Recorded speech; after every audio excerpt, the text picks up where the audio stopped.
We're live. We are live. We're going live. Oh boy. Oh man. Oh god. Oh man. Oh God. Oh What am I doing? man. Oh Am I thinking- God. No, I'm so stupid. It's a mirror image. It's a mirror image. Sorry about that, everybody. All right. One more. Good enough. 3, 2, 1. Go Nintendo Podcast. Webisode 947, the Brambleghast podcast. Ooh, that's good.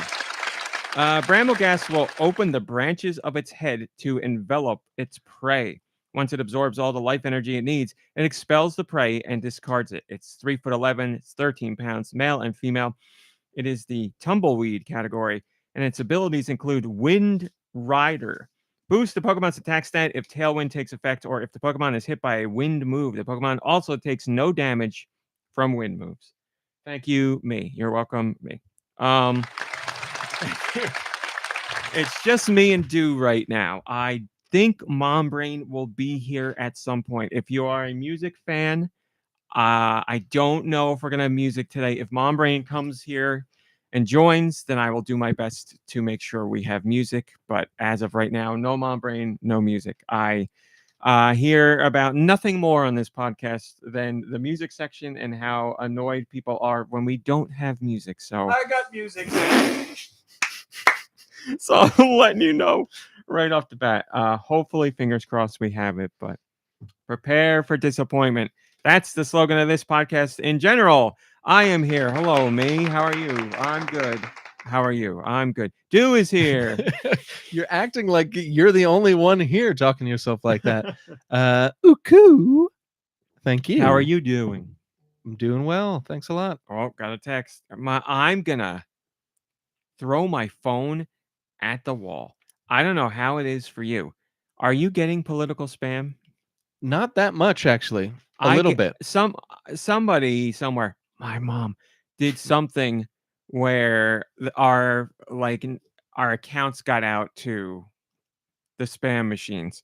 So it's like, it's not just my phone, it's my mom's phone, it's my sister's phone, it's my dad's phone, and it's my sister's husband's phone.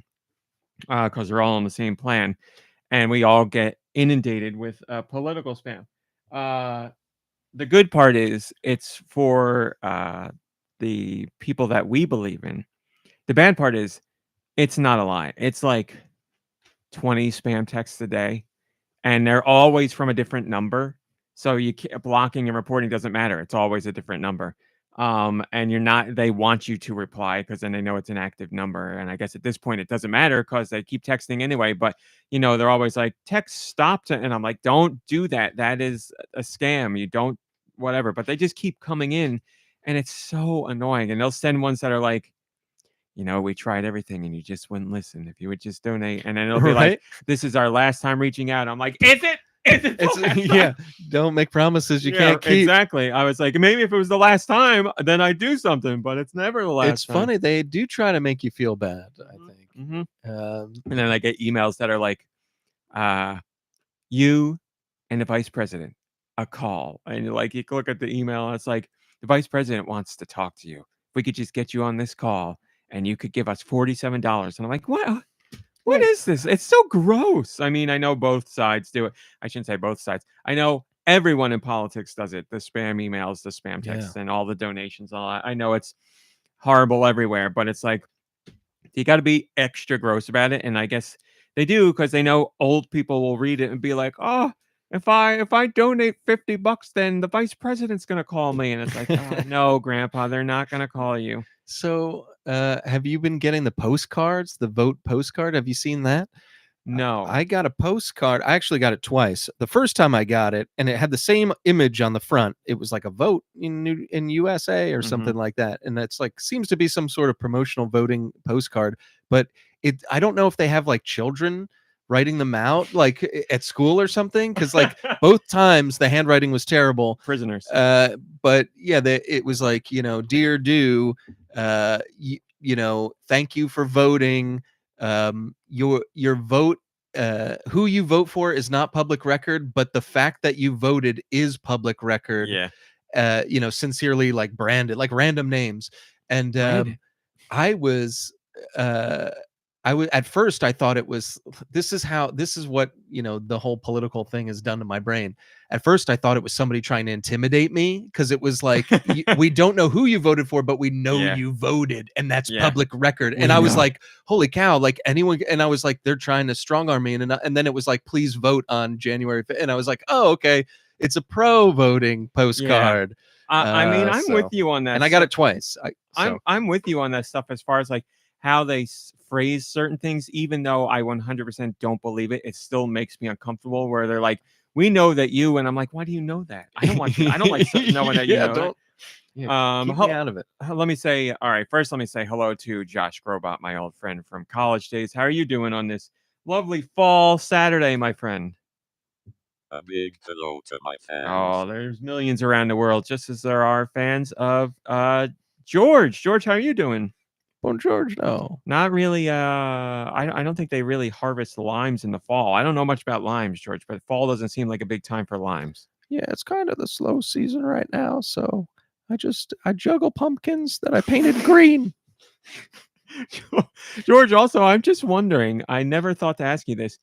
Do you have that haircut because you're such a big fan of limes? Because it's not unlike a lime. It's a very short, like, buzz cut. Believe it or not, it can't grow any longer than this. So I've never gotten a haircut. It's Ever. it's just the lime DNA within you. That's beautiful. Hello, Radical Defect and Highland Tom and Afternoons and Drake. Roth, who says it's National Pumpkin Day. Is that true?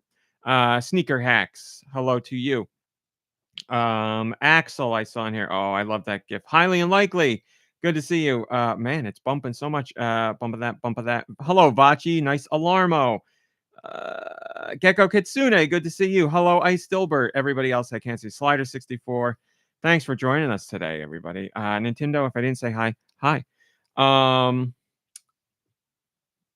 So whatever. Hello, SD. Good to see you. SD says doing some stuff around the house. Hi. Well, that's what you do. That's what a lot of people do on the weekend. Get stuff done around the house. I mean, it's the only time. It's like finally I have time to relax and I don't have to go to work or go to school. Let me do work at home. I know what it's like, my friend. Somebody said hi, Giant Reggie. If I didn't say hi. Highly Tom said nonstop political text here. I can't imagine how it is in a swing state. Must be nutty. Yeah, if you're in a swing state, forget it. Jersey's definitely not a swing state. We are very much blue, but doesn't stop them from trying here. But yeah, swing states. Hello, Steel Diver. For me, it's the ads on my Apple TV, like whatever, whether it's YouTube or Hulu or whatever. Like every single ad is about our Congress people And running. like I've said to you, it'll be like, Democrat congressman is bad. They're the worst. And then the very next commercial is Democrat candidate is good. They're the best. And it's like one right after another. And I have to guess like whichever one people see last is the one they're going to be like, all right, I believe this one. Yeah. Let's go right into Nintendo news, not Nintendo news, but a Nintendo discussion since it was pointed out to me. Steel Diver wanted my opinion on a poll, and I'm asking your opinion as well. I'm seeing this poll for the first time. I'm seeing it for the first time right now. It's going on in our general Discord. The poll was, which is the worst 3D Mario? If you, I was going to say gun to your head, but we don't need to do that. Yeah, in your opinion, what is the worst 3D Mario? Come on. What is this? Some clickbait? Come on. It's just a poll. I know, but like that's just how it would. That's how they would put it on a YouTube video or something. An article. Well, no, it's like the GoNintendo users have voted on what they think is the worst, and apparently the results were tied. So we're talking about like 64, Sunshine, the Two Galaxies, and Odyssey, and Bowser's Fury, or? Yeah, you would. If that's a 3D Mario, I would include that in there. Yeah. I mean, it's tough. Like Bowser's Fury is kind of like half a game then in that case. I mean, I agree. It's much. I can see people saying Sunshine, but like I personally really enjoy Sunshine. It's tough. It's probably the worst as far as like gameplay or controls, but It's still great. Well, that's the That's thing. why I have trouble with how it's worded. It should be like which Which 3D Mario is do you is, dislike the most? which one's the least best? Well, that's what I was saying. Like, I wouldn't say any of them are bad, but if I'm going to pick what I think is the worst of all of them, I would go Super Mario Sunshine, just for a controls standpoint. It does not control as well as the other 3D Marios. Yes, Any Austin looks very different this week. Yeah, I loved Super Mario Sunshine. I played it all the way to the end. I got all the extra stuff. Like I really did love that game, but the controls weren't the best. It's such an easy pick for me just based on controls. But outside of that, if I was just talking about like gameplay and visuals and locations and all that, then I'd be like, I don't think I can pick one. I don't know. So it's difficult. it's Sunshine for me, but no hate on Sunshine. Just I had to pick one. I didn't if who the hell did I say asked me that question? I apologize. I'm so out of it. If you could get me what games were you yes, Steel Diver. Steel Diver, if you're listening, tell me what games were tied for that one. I would love to hear. I'd love to hear what the GoNintendo people have chosen. Eileen Town says, my eyes twitching at the memory of the Sandbird and Sunshine. Boy, Wow. do I remember that. Walking out on the damn wings of it to get the red coins and slipping off. Oh my God. Yeah.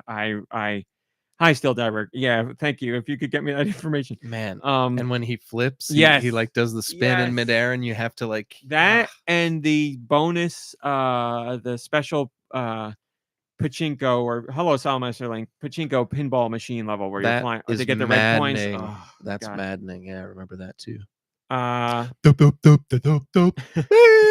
Every game was tied apparently except for 3D World. So I don't know if that means 3D World was better or worse, but I guess better because everything was tied for the worst. And Steel Diver voted for Odyssey. I don't like Odyssey as much as other people do. I do very much like Odyssey. If you're asking me my favorite 3D Mario, it's Galaxy 1 or 2 by like a considerable amount. Do you keep those as one game in your mind? I do, yeah, because they said we had so many ideas for Galaxy that we ended up doing Galaxy 2. So they were all doing, most of the ideas were made at the same time. So I count it as one game. My hierarchy of 3D Mario games would be Galaxy 1 and 2 at the top. I really like Super Mario 3D World. And I know people are going to be like, that's not 3D. 3D is in the title. I really like Super Mario 3D World a lot. And especially, hello, Backseat Studios and Nico Durini, especially with the soundtrack. Man, I love that soundtrack. I would go Super Mario 64 after that. I would go Odyssey after that. And then I would go Sunshine at the bottom. That's my order, top to bottom. But again, like, if I was going to review Super Mario Odyssey now or Sunshine now and give it a number, I'd give it probably like an 8. Give it an 8. So that's how low it goes for me, 3D Marios. Now, best Mario overall, 2D and 3D, I might still go Galaxy. I really like Galaxy a lot. Yeah. I think I'm going Galaxy as the best overall Mario for me. Traditional Mario, anyway. Wow, that's pretty big. That's pretty big news. You got to pick for overall Mario? Yeah. Wow, that's tough. I'd probably go Galaxy as well. I had so much fun with Galaxy. Yeah. That stuff blew my mind. Using the, I loved using the IR pointer, the Wiimote to get the stars, and I love just doing a little shake to spin. And the level design is my kind of level design where it's like, you go into a stage, it's like complete this specific task, and then you get the whatever, and you leave, and then you can go back in. It's like here's a new task in this thing. That's the kind of Mario that I really like. I'm not against open world like Odyssey, but I don't prefer that. I prefer a little like bite size. Go in and do this thing because I think that's fun. And I would imagine, I'm not a game developer, but I would imagine that's harder because you make one level and you're like, all right, now we got to put like 4, 5, 6 different things in this one level that are fun. Whereas, you make like Odyssey and you do like, I don't know, what's the level where it's the scaffolding and metal and all that, and then New Donk underneath it's City? the jungle. No, like Oh, you know, whatever. I imagine you make that, and it's like, oh, we could fill this with a whole bunch of stuff and let people explore. So again, I'm not saying either one's easy, but I would imagine it's harder to do the Galaxy kind of thing because, like they said, they put a whole bunch of ideas down and they had so many they made 2 games out of it. But you have to, figure out where they go and how they work into each level. It's not like everybody was like, yeah, and in this level we'll do this. It's just like somebody was like, Mario's on top of a ball and you use the Wiimote to motion control him to the goal and whatever. Eileen Tom says, I cannot get over the majesty of the Galaxy games. It's such a grand experience. Here's something yeah. with Galaxy. I will never forget it. Irks me to this day, and I still annoy him about it when I see him in person, which I haven't seen him in a person in a while. But I will never forget that Stephen Totillo, who used to write for MTV and then used to write for Kotaku, he was like their editor in chief or whatever, their head guy for a while.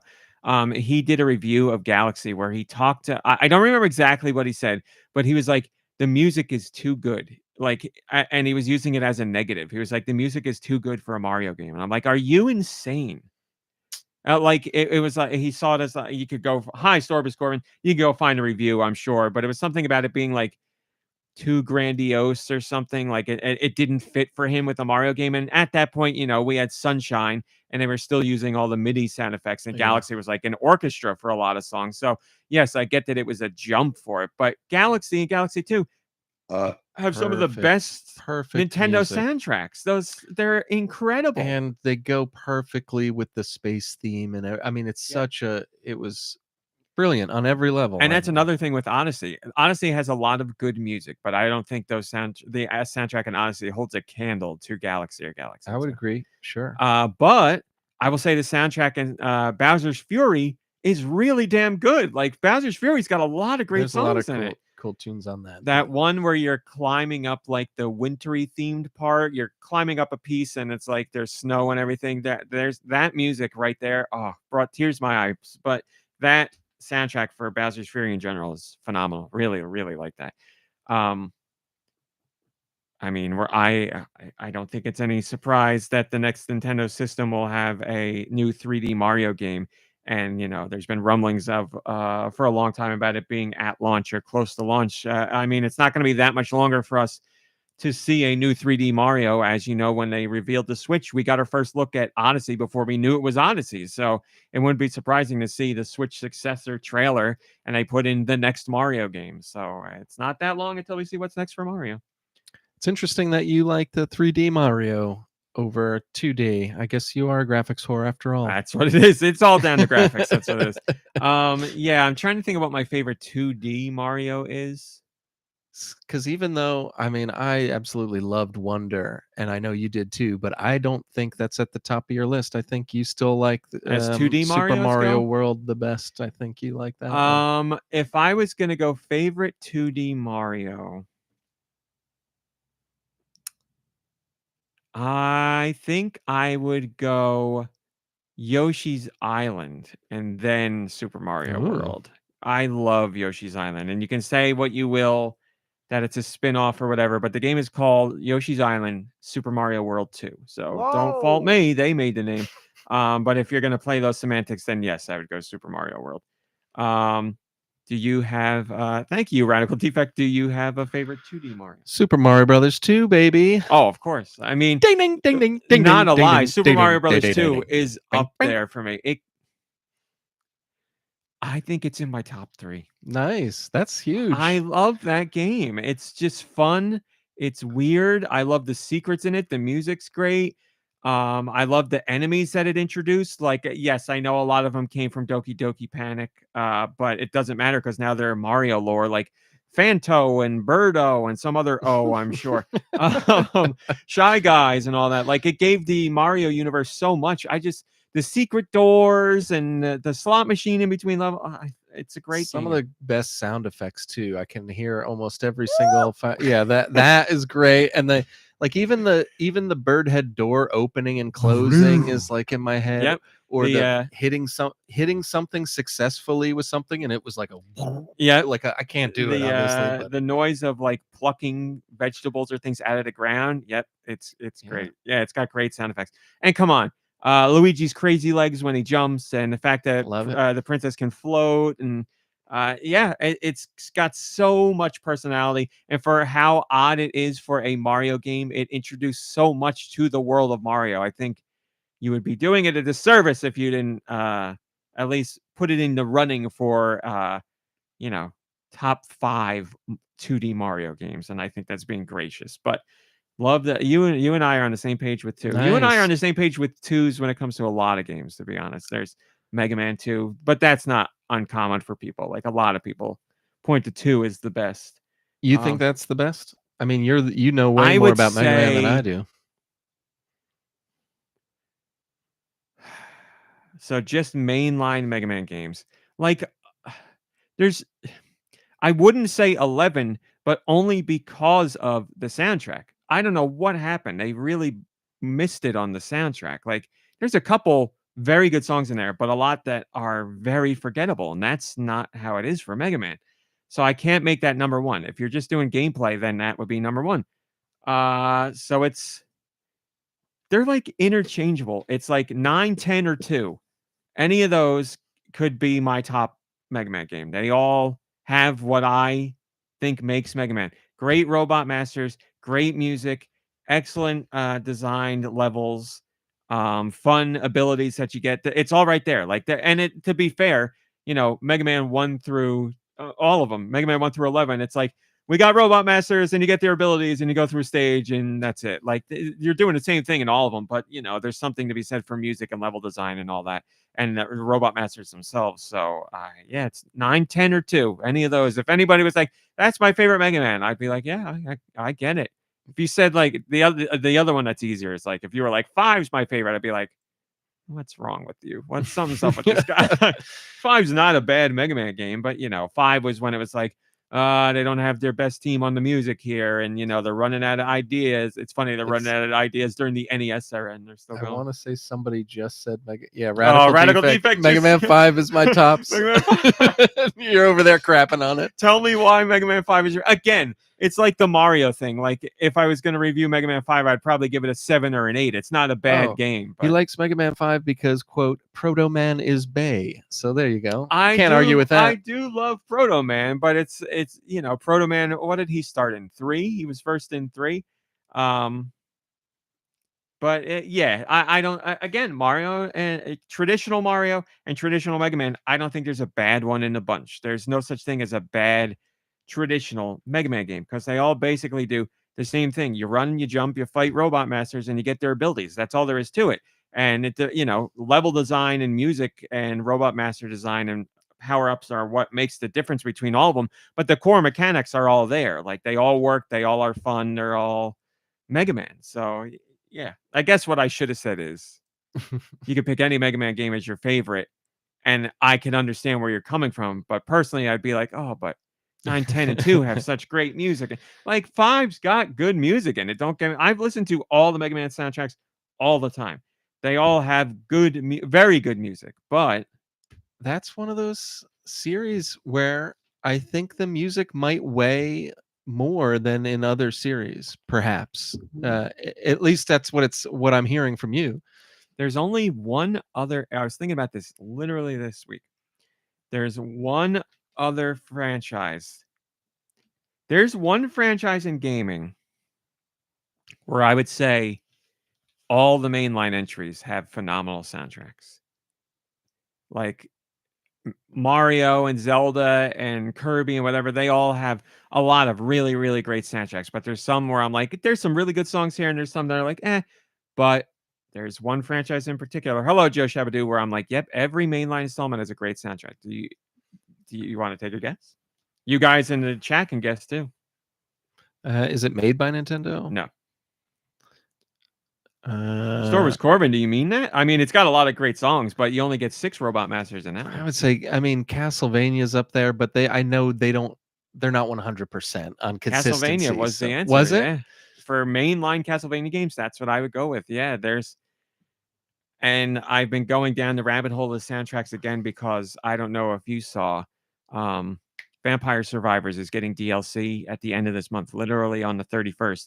It's $4, and it's like a ginormous amount of Castlevania content. Oh, cool. Like Richter and Alucard and like everybody from like every mainline. So it's not just Castlevania. like fake versions of them. No, yeah, It's that's like what actual it's real funny because versions like now? in the trailer he like very much says that. It's like now, they're really here. It's like, but it's like, yeah, it's like Charlotte and Jonathan, like Soma, like it's filled to the brim Wow. with them, and a ton of classic Castlevania enemies. And it's like over 20 remixes or new versions of Castlevania songs. Oh, And cool. Ponkel, the developer of Vampire Survivors, has been putting them out on YouTube every day. It's been like 3 new songs every day where you get to hear and they're all really great renditions of great Castlevania songs.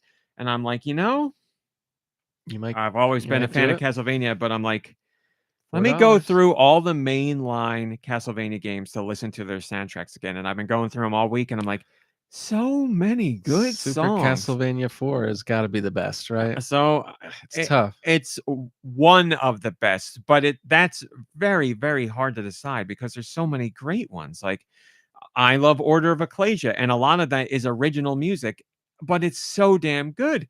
And then a lot of the games have soundtracks that are mostly comprised of remixes of older Castlevania songs, but they'll have, a remix or an extended version of the song that adds in a whole new piece, and that's all good too. So Castlevania Bloodlines. I love Bloodlines. That was like the odd duck at the time, and that was all almost entirely brand new music, and that's all good too. Like I can't think of a mainline Castlevania game that has anything other than fantastic music.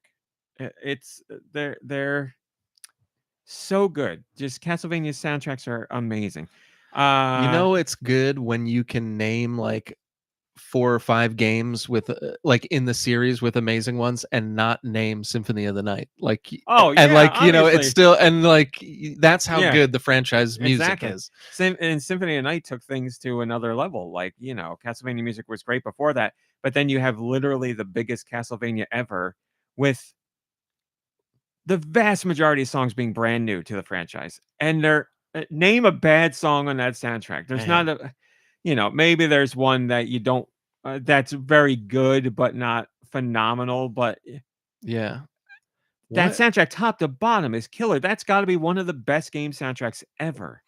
I can't think of a single song when I listen to that soundtrack when I'm working. I can't think of one song where I'm like, skip. There's nothing where I'm like,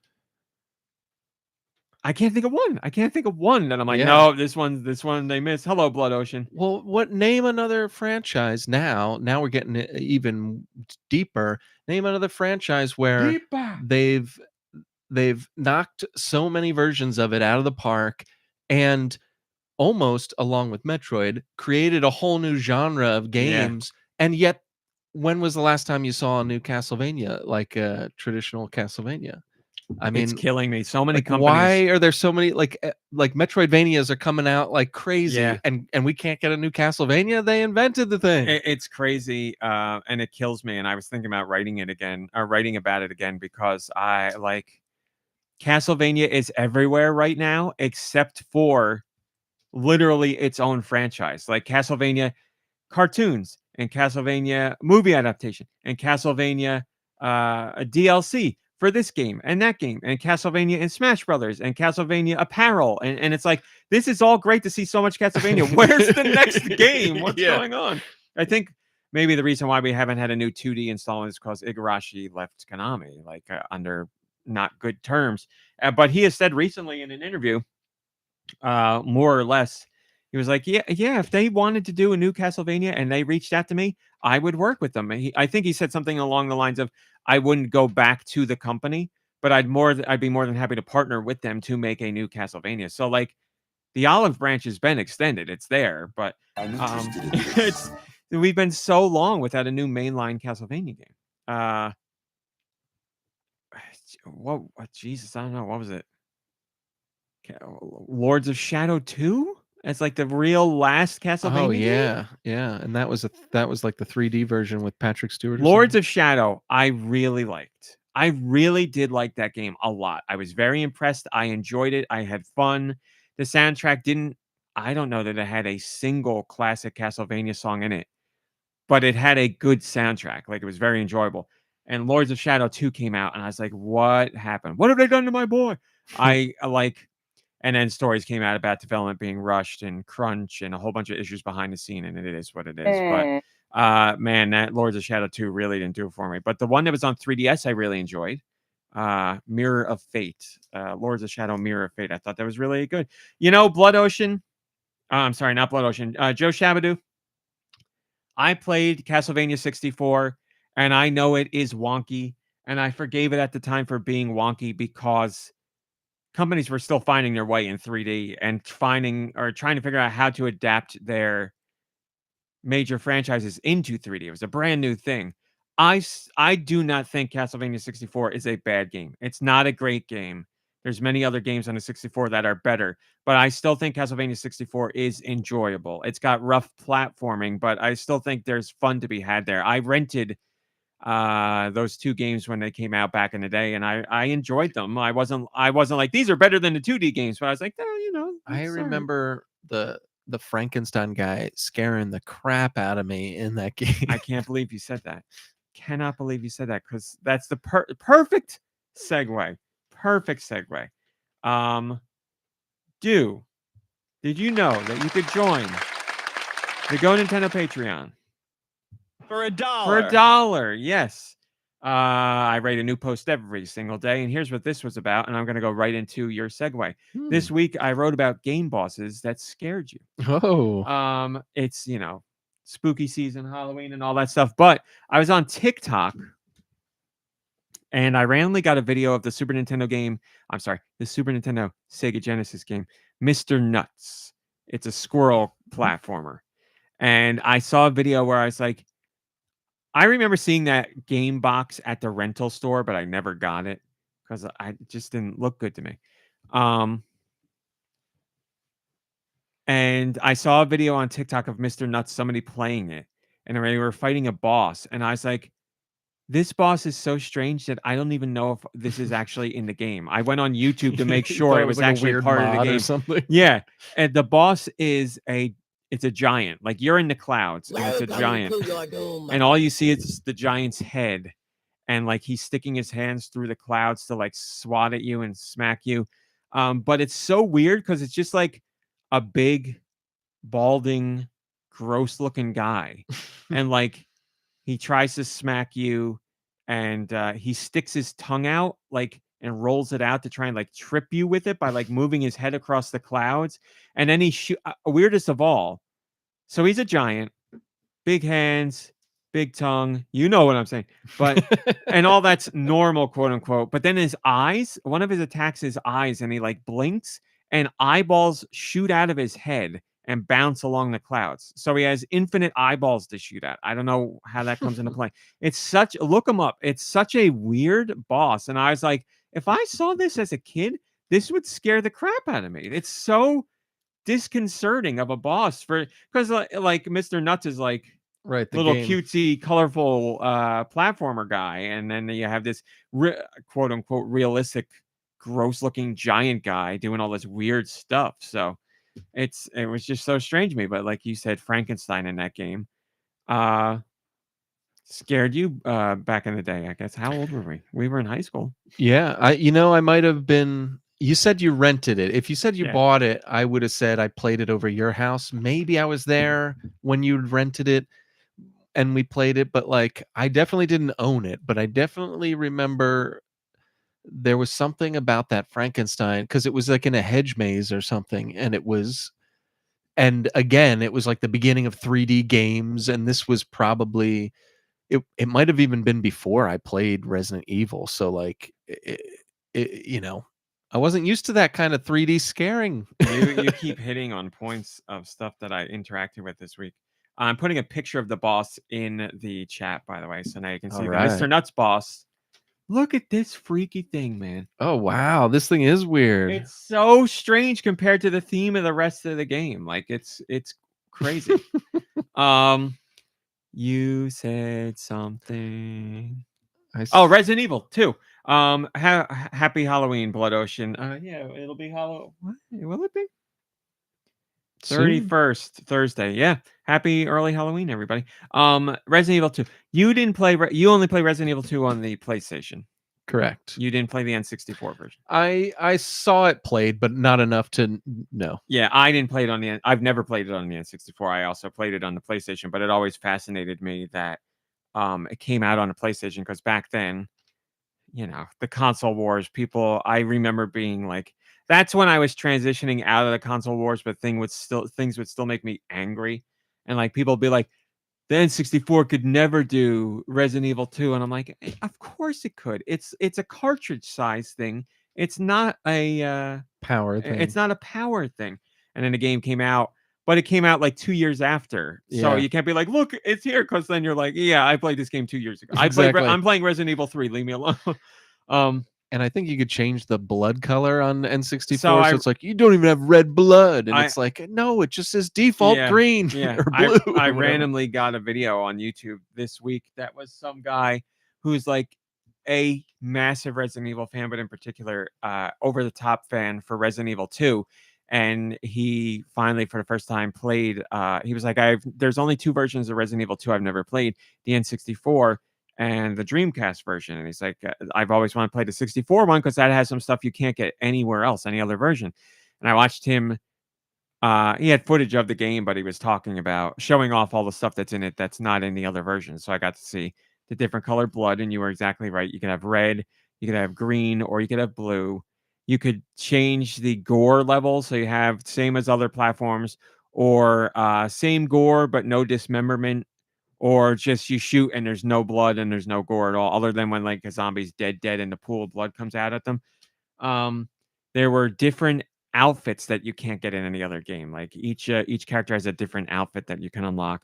And then there's randomizer mode, which Ooh. looks like a ton of fun. It doesn't randomize key items that you need, obviously, but it randomizes other drops like ammo and herbs and stuff like that. And it also randomizes the amount that you get. So he was playing it and he's like, he picked up a box of like Magnum bullets and it was like 156 Magnum bullets. And he's like, I don't even have the Magnum. Yeah, it's like crazy numbers. And he's like, you open up like a desk drawer and there's an herb in there and you pick it up and it's like 18 herbs. And he's like, it's so weird that it makes it fun because you never know what ammo you're going to get and how much. And he's like, this had ammo for a gun that I didn't even know had ammo. It's like, what is it, the Uzi or something? Wow. Because like you get it, and I don't think it's got like a percentage thing instead he's of like, a clip. there's literally only one other place in the game normally where you can get ammo for that gun, and it's only if you already have that gun. Because like if you go to this one room, that's where you get the Uzi or whatever it is. But if you already have it and you go there will be a clip for the gun. And he's like, here's something you probably don't even realize you've never seen in the game. Here's the reload animation for the Uzi, because you never do that. You never find other ammo to reload it with. And I was like, man, that's crazy. So also he's talking about how Resident Evil on PlayStation was 2 discs. And I think it's like 1.1 gigs altogether. So like 500 megs more or less on each disc. The team that made it on the N64 eventually became Rockstar. They crunched 1.1 gigs on the PlayStation down to 64 megs on the 64. Wow. And they did not. The only differences in Resident Evil 2 on the 64 are like one line of dialogue in a cutscene is removed. And one line of dialogue they just doubled. So like depending on like, there's when you're talking to Ada or something, like whatever character you're playing as, they'll have a line of dialogue that you hear voiced.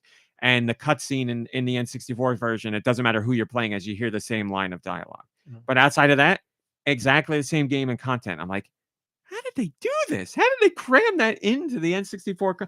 Like I need somebody to do, I'm sure somebody has done it and I should look on YouTube, but like a really deep dive of like, how was this game made? This is like an impossible port of an impossible port. It's like insane that they squeezed it onto the N64, but fascinating stuff. I've also never, I don't think I even knew that Resident Evil 2 came out on the Dreamcast, by the way. Like when he said that, I was like, oh, I didn't even know it was there. Yeah, I didn't know that either. I know that Code Veronica was over there, and I was Yes. so jealous. But Yeah, I remember when Code Veronica was announced, and I was like, I cannot believe that the Dreamcast is getting its own Resident Evil. I'm like, this is nuts. It's a PlayStation thing. It blew my mind, and I reserved it and ran through that game, and I loved it. I really did love it. But yeah, now Capcom Perhaps pretends that was the most important now part. Capcom pretends that Resident Evil Code Veronica isn't a thing, but that's a different topic. yeah, well, they'll get around to it soon enough. You're just never going to get a new Resident Evil. You're Mm. going to get a remake and a remaster. What comes first? Resident Evil Code Veronica remake or a remake of Resident Evil 1 again? Yeah, I don't know. Because it was on the GameCube. It was I've a long been time seeing ago. I've been seeing a lot of rumors about that, Yep. but I think they would do Code Veronica first. Well, you are definitely more of the Resident Evil expert than I am, so I'll default to you. But well, I'm you- sure the answer doesn't matter because at some point both will have. I know, man. It's kind of gross. Kind of not cool. Here's what else I wrote about on Patreon this week. I wrote about Switch's successor, and I asked, hey, if Switch's successor is literally just here's the Switch again, and it's more powerful, and it's called Switch 2.0, or it's called Switch 2, would you be happy with that? Would that be okay with you? And everybody that left comments said more or less they would be happy with that. No one said they would be upset with that. They said, yeah, I'm good with that, or yeah, I would love that, or yeah, that's exactly what I want. But the people who were just good with it were like, yeah, of course I would be okay with that and I would get it, but I would also hope there'd be like a little something different with the controller, or a little, just a little something that, a little bell and whistle, or a little gimmick, or just a little bit of something. I was like, yeah, I get that. That's very core Nintendo. But again, going from the Wii U, which was such a failure sales wise, to the Switch, which was such a success, I can't fault Nintendo for being like, yeah, let's do it all over again and beef it up. And now Nintendo, it's like the perfect storm for Nintendo, because now gamers are starting to recognize, oh, you know what? There wasn't like a huge leap between PS3 and PS4. And now that jump between PS4 and PS5 is much smaller. And that's how things are going to go from here on out. And Nintendo can inch closer to those systems just by being a generation behind, if you want to say that. But still, their platforms will be capable of running those games. And Nintendo's like, look, we're Switch games doing Switch doing PS4 and Xbox, whatever it was, One X and One S games. You could see a considerable difference. But now Switch 2 versus PS5, it's not going to look so different. It'll be noticeable, but not like the difference between Switch was with the other systems. So it's going to work out great for Nintendo because, as I've said many times, it's the law of diminishing returns. But we'll see what Nintendo does with the Switch successor. All rumors point to it being basically the Switch like we have now, just better specs. And that's fine by me, because all that matters to me is software. This is something else. Man, this is the show for you and me. Ooh, baby. Uzumaki. You finished Uzumaki? Yeah. What did I wrote about my thoughts about Uzumaki? Just from story perspective, what did you think? I liked it a lot. So did I. I thought the story was really interesting. I don't know much about the original manga that it was based on. I felt like 4 episodes seemed a little rushed, especially in that last episode. But to be honest, I was so interested and into it that I liked it overall. I'm sure I'm sure like 6 to 8 episodes seems like what I haven't read the original, but based on what I know of it now and what I've seen happen, it seems like that would be a good sweet spot for them to do it. But yeah, they most likely did 4 because the budget was ballooning too much for them and whatever. But yeah, from a story perspective, I wrote a feature on Patreon about it because I really did enjoy it, and I was talking about how it's a metaphor or an allegory for a whole bunch of things potentially. And the creator, Junji Ito, has only very, very, very vaguely said a few things about it because he wants it to be something that you put your own meaning into and doesn't want to be like, this is what it is and this is what it means. And I find it fascinating because there's so many things it could be about, it, like allegory or metaphorically, but it could also just be a cosmic horror where weird crap goes down, and that's that. Like that exists too, where it's not like there's no deeper meaning. It's just like this is a weird thing, and it's just meant to be weird, and you go on a crazy journey with it. So, but yeah, I really liked it. I like tons of in. It's not spoiler in the sense that like it's a story beat or anything. Like Uzumaki has a whole bunch of weird stuff going on the whole time. But the fourth episode had the only weird thing where I wasn't disgusted or horrified, but it was weird enough for me to be like, these people are freaks. And it was when the guy turns into the snail and the one guy climbs inside the yeah, I shell. knew that's exactly what you were going to bring up. I don't know why that was like, because it's so gross and horrifying, but it's funny. And It's like so it's wild. yeah, and you're like kind of all over the place. And then you see that guy again like later, Yeah. and you're like, wait a minute, he got out of that? Like Yeah, I thought so. I guess a slight spoiler. It's not. We're not going to tell you who it is or anything, but lots of weird stuff goes down in this town. And what is it? First episode, somebody becomes a snail, or second episode, somebody becomes a snail, like a giant Second, I human think. snail. So it's a big shell snail, and it's a snail person, and they vaguely look like a person, but they mostly look like a snail. And this one guy turns into a snail person in the fourth episode. And there's these people on a mountain trail. Everybody's lost their mind in this town, by the way, except for very few people. And the people wandering this trail are like, ooh, there's a snail. He looks so delicious. Let's eat him. And this one guy like gets down on all fours and climbs inside the giant snail shell to eat the snail inside. And you hear him like, oh, it's so delicious. And Yeah. like it's and then eventually you just see like two like legs Yes! like out, like kind of jiggling out, and like so he's crawled into what becomes an impossibly small space for a human to get into, and you just see his legs wiggling on the outside. And I was like, this again, it's crazy because this show is crazy, but at this to watch the whole show and get to this scene, you're like, whoa, this is nuts because the whole show it's is also like that. ridiculous. But then you're right, when but you see him later on down the path and you're like, oh, you got out of that thing. How did that happen? But and he's still hungry too. that artist has a thing with like confinement or something, because you sent me I don't remember. I apologize. Hi, Darmani. We're talking about Uzumaki. I apologize because I forget things all the time now, apparently.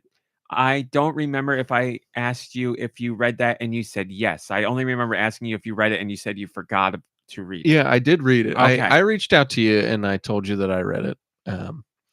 But Small spaces, yes. but yeah, it's got a similar theme in there where there's just something about squeezing a human into an impossibly small space, Yes. and it doesn't like kill them immediately or crush them. It changes them in Yes. so that they can fit into that space. And Yeah. there's just something so unsettling, and yet, like, I mean, like you said, you could read into that or you don't have to, but man, I found it pretty fascinating. Yeah. And crazy. I really enjoyed That watching the short show. story is the name is escaping me at the moment. Do you remember the name of it? I don't It's the actually. something at something. Yeah, it's like a mountain. So the incident in mountain. I'm gonna look it up. Something mountain. Junji Brokeback Mountain? Ito short story. Cave. Sure, let's do that. I'm trying not to say too much. The Enigma of Amigara Fault. It's a short story by Junji Ito. What does it take? Like 20 minutes to read? If Yeah, that? it goes quick. Again, The Enigma of Amigara Fault by Junji Ito. I suggest if you're looking to get into Ito, start with that because it's very quick and you will get like distilled Junji Ito, everything that he's about. And that was actually my first point of contact with him. And I was like, this is some kind of stuff. And I liked it, but I don't know what that, he's definitely cosmic horror. Whether it has a deeper meaning, I don't know. But I'm so glad A, you watched that, and B, that you liked it. Yeah, and you didn't even tell me about it. I found it all on my own. It's funny because I've been a fan of Ito for a very long time, and I knew that was coming out. Like I said, I've been waiting 6-7 years for that. And I was like, I have enough problem talking to people about anime outside of the internet where I'm like, I have hit my limit with trying to talk to people about things I like because they're always like, "Oh, that sounds weird," or "Oh, no, I'm not," no, or and like I've mostly given up unless I meet a newcomer completely because then I have no stakes. I'm like, I've never met you. I could just dump on you and whatever. We'll see where it goes.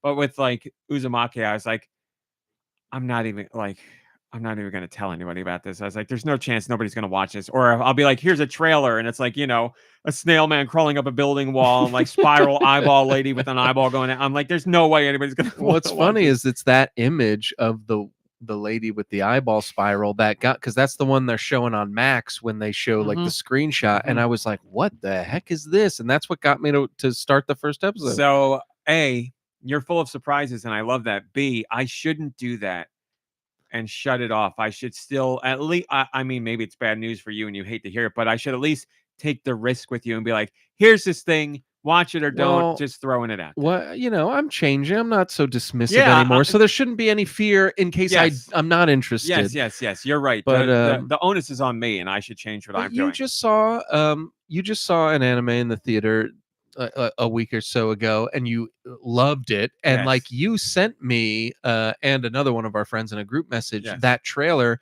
and like it looked good, and I'm sure I would like it. But what made you think I would enjoy that one over like something as weird or interesting as I'm Uzumaki? going with the ones that are not weird. Quote unquote. I like, weird is subjective and all that, but that's just like a very straightforward story, and it's not like filled with anime tropes. It just happens to be an anime, and it's a very traditional style movie. I've really been waiting for that too because it's made by the guy who we're talking about. Look Back. It's made by the guy who did Chainsaw Man. And like I've been hyped beyond belief to see that, and there was a chance it wasn't even going to release in theaters here because the runtime wasn't long enough. Blah blah blah blah blah. But whenever anything comes up that is related to something I like that also doesn't look weird or I know won't be weird, that's my olive branch to people I know in real life to be like, hey, you want to check this out? Because I'm like, maybe you'll watch a trailer and you'll see, oh, this isn't weird anime or whatever, and whatever. But with you, I should not do that because you have come a long way.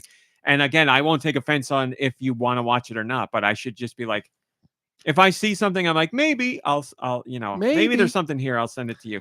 But great news for Look Back, actually. I was like, please do a physical release of this thing. I don't know if you're doing a physical release, but Amazon Prime just announced they put out the trailer.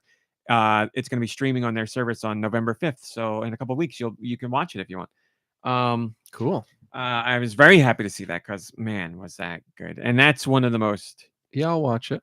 Man, that's got absolutely gorgeous animation. Like it's done. It's just gorgeous. It's just gorgeous. They the way it was brought to life using like the rough sketch approach that is in the manga itself, like man, it's a beautiful anime. But that story in general, and man, it's the latest thing in my list of like, this is an amazing piece of art. Like the last thing like that for me was 1000 X resist or 1000 times resist, whatever I'm supposed to say. That was the last one for me. So this year's been great for me. But Look Back is another one. Like when I got home from seeing Look Back, I went and bought the manga right away because I was like, I just want to have this. I loved it. So November 5th on Amazon Prime. I think it's November 5th. It's definitely first week in November. But yes, for example, you're talking about anime and why I told you about one and not the other and weird stuff. And like, I went to go see, as I said a few weeks ago, Mom Brain and I went to go see the first 3 episodes of Dandadan in theaters because they were showing it in theaters before it premiered on Netflix. And like Dandadan is one that I would never show anyone because like if you're not into anime, I really don't. Maybe I shouldn't think like this, but there's like no chance. It's like if I was like, hey, Dandadan's awesome, you should check it out. And somebody said, what's it about? I'd be like, well, there's a guy and a girl, and one doesn't believe in UFOs and believes in ghosts, and the other one is vice versa. And then they both interact with ghosts and aliens, and the boy gets his dick stolen by an old witch, and then they have to fight demons together to get his dick back. Like, What? I can't. I mean, the show's about so much more, but that's how it starts. That's what it's about. And the thing that steals his dick is called Turbo Granny, and they have to race each other. And Turbo Granny 16. I played Bonk on the Turbo Granny 16. That's so good. So yeah, like by the way, Don on Netflix right now. I finally got to watch the new episode because I went to theaters and I saw the first 3. And now the 4th episode is finally out. I've been waiting to see what happens next. And the 4th episode blew my mind. One of the nicest like animated things I've ever seen. There's an action scene in the 4th episode of Don that is an unbelievable use of animation as a medium, an unbelievable use of color and motion. And it was It's on Netflix now. yeah, and it's dub and sub same day. And the dub is phenomenal. But the music that the music in the whole show is awesome. The soundtrack's killer. But like I was there's like a 5 to 7 minute action sequence where I was like, this I can't even begin to figure out how they storyboarded this and put this together. Like this is just another level. It was crazy. But I love the show in general. And Mom Brain does as well. Like we watched it in the theaters. And I was like, I don't know what she's going to think of this. So I asked her first and she was like, this was awesome. She like really loved it. I think some of it hit like the Twin Peaks vibe for her. It just didn't like, they don't really share anything similar, but they have a certain vibe to them where it's just like, this is the way things are. And they're weird because they're weird and just go along for the ride. She could explain it obviously if she gets here, but she really liked it. Yeah, it's on Netflix. But I'm glad you liked Uzumaki. And the only other thing about Uzumaki is I said it's a shame because story-wise, I felt like it was really there the whole time and really engaging, and I really liked it. But the only thing people are ever really going to talk about with it is how poorly animated the second episode was. I mean, it keeps coming up now. 3 and 4 were animated fine. There are sections where I think it was animated really well. There are a couple moments where it's not great, but not bad. Episode 2 had lots of moments where it was very subpar. But I just think it's a shame that the show is going to be looked back on and talked about. Like that's going to be a major talking point rather than the content of the show and the story itself. To be fair, the 4th episode, especially towards the very end, there are a few scenes that are animated just like the first episode, where like in particular when the main character is walking down the stairs in the spiral tower, like there's stuff where I was like, okay, they were like, it's the end, people, give it everything you got, and they did some really nice stuff there. But yeah, it's a great show. It's a crazy show. It's a weird show. If you're open to new experiences, I say check out Uzumaki. And like Deux said, it's 4 episodes and they're like 22 minutes a piece. It's not a long time sink at all. Yeah, it's easy. I talk about game leaks, not in the sense of things that are leaking, but what do you do with game leaks? Because as I said, depending on how the leak happens. SD, that's very funny. I can see you've watched Don. Game leaks happen, and you know how we cover them on GoNintendo, but depending on how they happen. But I ask you guys, how do you operate with leaks? Do you avoid them? Do you hunt them down? Is it game specific where you're like a Mario leak? I don't want to know anything. A Zelda leak? I want to know it all. So we got into all that stuff. Because I, usually know about the leaks and the contents of the leaks just because of the nature of my work. But when it comes to like other stuff, be it anime or Marvel stuff or whatever, I actively avoid looking at all the leaks that happen because I don't want to know. I want to go in as clear-minded and untainted as possible. Like, stuff leaks for Marvel movies all the time, and I do my best to avoid it. And same for there was a big anime leak a couple weeks ago where like the first 6 episodes of Don came out and other stuff came out too, and I was like, nope, don't want to do it. I want to keep it unspoiled for myself. And when certain games leak, it will be hard for me to hold back because I want to know, but I know I'll have more fun if I don't look into it. So that's the approach that I take, and I talk to you guys about it. SD says that Don is like Fooly Cooly, Mob Psycho, and Kill La Kill all together. So if you like any of those, I mean, I have not seen Mob Psycho. It's on my list. Kill La Kill, I love. Fooly Cooly, come on. I love that one. And you are between the two, I know Fooly Cooly and Kill or Kill. You are not wrong about that. At least from a style perspective, you're very not wrong on that. Story perspective, I don't know yet because I haven't seen all of Don. But style wise and thematically and like approach, yeah, I completely agree. That's a great comparison there.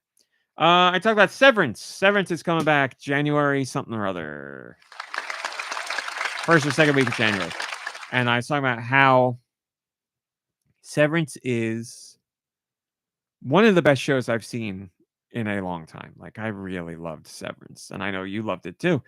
But I was talking about being nervous that the second season is going to have issues because of all the stuff that happened behind the scenes. I was like, I really hope that's not the case.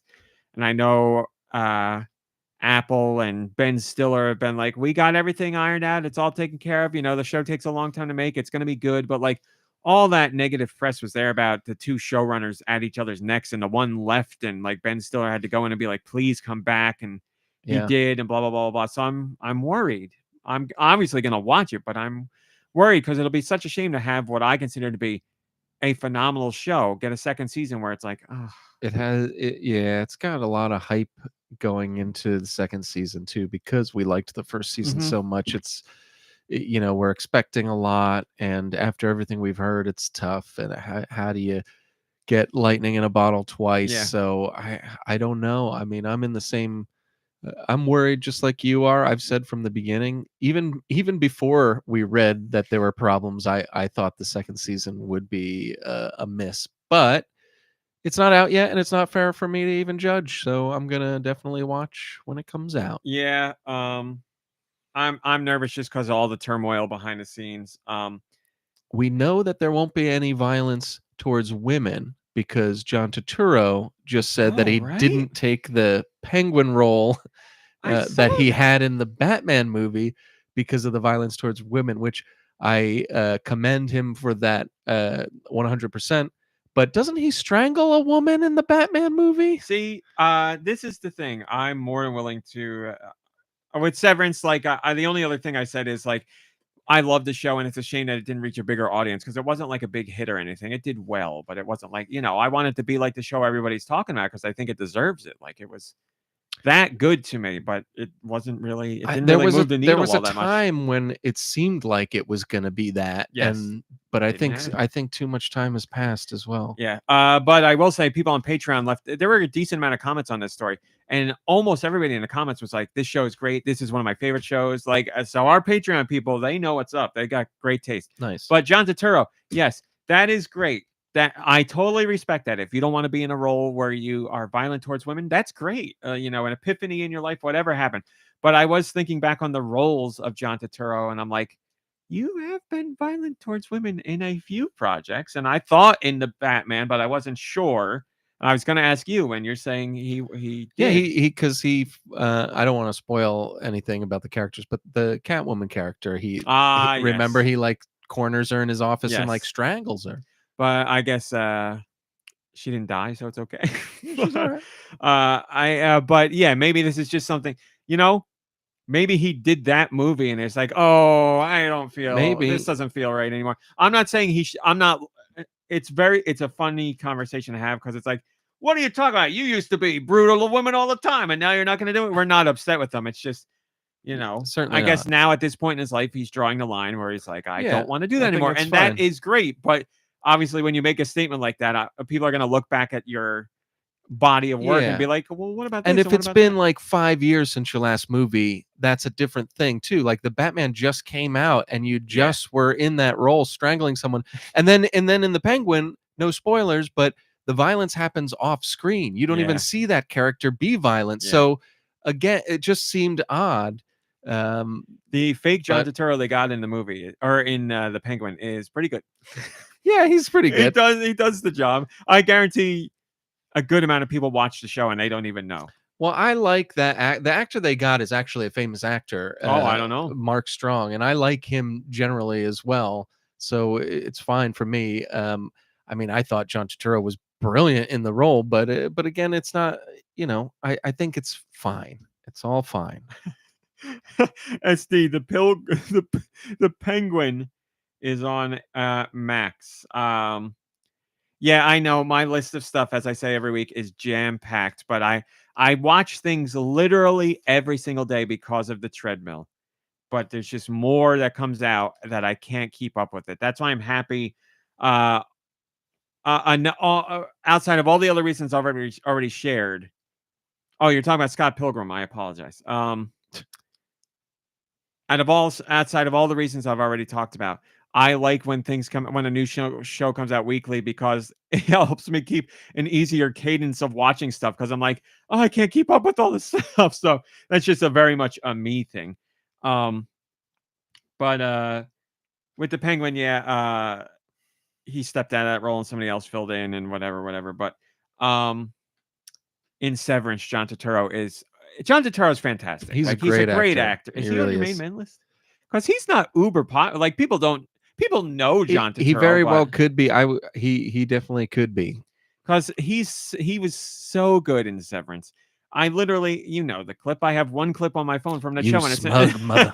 it's him. The way at that point for his character and the way he delivered that line, like I loved them the whole season, but that in particular, I was like, love it. He's a great. great actor. He's a great actor. So I have no doubt he will be. No matter the quality of Severance season 2, I have no doubt he will be fantastic in it. So, I talked about, like I said, game bosses being scary, and then I also talked about game reviews, and I touched on this on the podcast a little bit in the past, and I've touched on this on Patreon and a couple of posts, but I really dove deep, or I shouldn't say that. I should say I went down another level about game reviews and how these outlets are reviewing games so quickly. And I think there's fishy stuff going on. I think there's some funny business because I get review copies or review codes, and I get them when other people get them or when other outlets get them. I know when the review codes and copies are going out. And there are some circumstances where another outlet gets something even earlier, but that's like an IGN or GameSpot thing. So I know by and large when everybody's getting the stuff. And reviews will come out at embargo. And I'm like, how did you review this in the amount of time that you had? Because that's a lot of game to get through. And you don't have a lot of time to do it. You're putting in like 8 to 10-hour days of playing a game to beat a 40-hour game in a span of a week and also write your review. And I'm like, that doesn't sit well with me from a review perspective because you've rushed through so much content. I don't know that I can really trust your experience. B, what are you like? I know you're skipping over a whole bunch of stuff based on how long the game is and how much is in it. And I think a lot of these reviews are I shouldn't say a lot. I think some of these reviews are half-assed, B, rushed, C, the reviewer didn't come anywhere close to finishing the game, and they're just writing a review based on what they play, but they don't indicate that in their review. They just pretend like they finished the game, and they very carefully do and don't say things to hide what they're doing. And it's only been getting worse, and I've been keeping extra close attention in the last couple months with games, and I've been checking with other outlets to see when they get stuff to keep an eye on. I know this game is X hours long, and these review embargoes are tight, really tight. And some outlets will be like, we don't have our review yet because it's a lot of game here. And other outlets are there day and date with the review. And I'm like, if you're there with the review at that time, that means like you crunch 10 plus hours a day for the span of a week and put this review, like it does. The numbers don't make any sense. So I'm officially saying, I think something funny is going on with select outlets. But I'm not going to give my definitive proof because I need to do like a really deep dive. I'm just saying, doesn't pass the smell test. Something stinks around here. And I would love to take the time to really do a deep dive. The problem is doing that deep dive and then putting together a piece about it. I wouldn't want to name the outlets by name because I don't want to get into that kind of like trouble. I don't want to cause that kind of trouble for myself or make trouble for other people. But I do want people to know that that's going on. So I know But that's been going on forever, right? But I think it's getting much worse. Like, I think people are honestly, I don't have concrete evidence to back this up. I have circumstantial evidence. I would need to do more research. So do not take this as gospel. But I've seen reviews for games that I've played and reviewed, and I know the embargo, where to me it seems like the reviewer is playing at best 20% of the game before they do the review, and they just call it a day, and that's that. And I'm like, what's going on here? It's no good. It's no good. It's no good. So I don't know. So I wrote about that on Patreon and getting really fed up with it because, like, yes, everybody's job is difficult. Time traveler, you got it, Esty. Everybody's job is difficult. Everybody's got their trials and tribulations. Everybody's got their deadlines for different things. I get it. But a game reviewer's job is to play a game. So, a garbage man's job is to collect garbage and to ride the truck. Maybe riding the truck is fun, but I can't imagine like scooping up the garbage and all that is fun. If you're playing a game for review, you're having fun. Like, you're having an enjoyable time. Like, there's that piece of your job that it is consuming entertainment, and there may be the deadline and whatever, but at least the act of playing the game can be fun or very fun or really enjoyable. So it's a shame to me that reviewers are like feeling the pressure of the embargo time and just rushing through the game and like seeing it as just the slog of work, because that means they're being crunched and they're doing too much, and that means the embargo shouldn't be rushed for, and you should take more time so you can get the joy and the deeper analysis out of the experience. But again, I want to do it. I really do want to do it. It's just, it's a lot of work to be done, and I have other things I'm doing all the time. Hi, Ice Dilbert. And it's going to be an uncomfortable thing to cover, but I think it's an important thing to cover. So I have notes. I have a whole Google Doc filled with things that I'm looking into. It's just I need to, like, it'd probably take about a month of me sitting down to really write this stuff out and figure things out and see what I come to as a conclusion. This isn't I've decided my conclusion and I'm going to write for that. It's I have a hypothesis and I want to figure out what's actually going on here. So we'll see. But I wrote I wrote about that on Patreon. The GoNintendo expansion pack feature this week.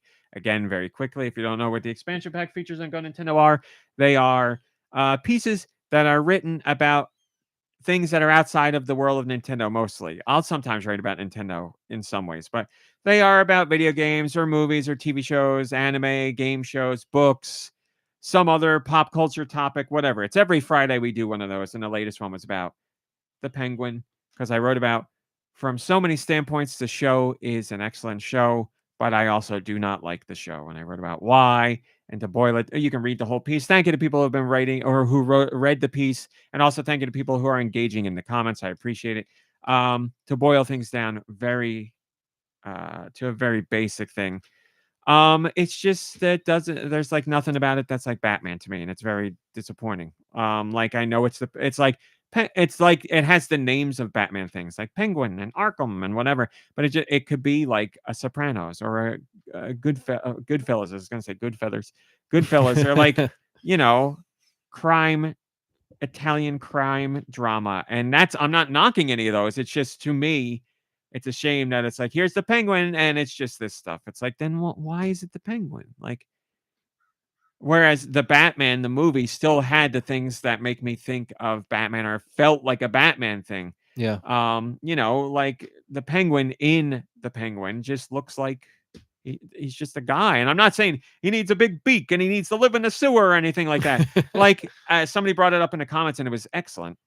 Andor is very non-traditional Star Wars, but it feels like Star Wars, and it has the ideas of Star Wars in it, like the rebellion and hopelessness literally a new hope, and like the fight, the big guy against the little guy, like things that are core tenets of Star Wars are in Andor, and it has some window dressings of Star Wars as well, but it still feels like Star Wars, just told in a very un-Star Wars way. Whereas the Penguin just feels like it's crime like drama show, mafia crime drama, and it's not even like supervillain crime drama, it's just like mafioso crime drama, and it's like, well, And I again, it doesn't need to have like, I don't need like the Scarecrow to look like the Scarecrow, and like, or I don't need, the Riddler to come out in his bowler hat and any other. Like, there are ways to do the serious stuff but still keep the essence of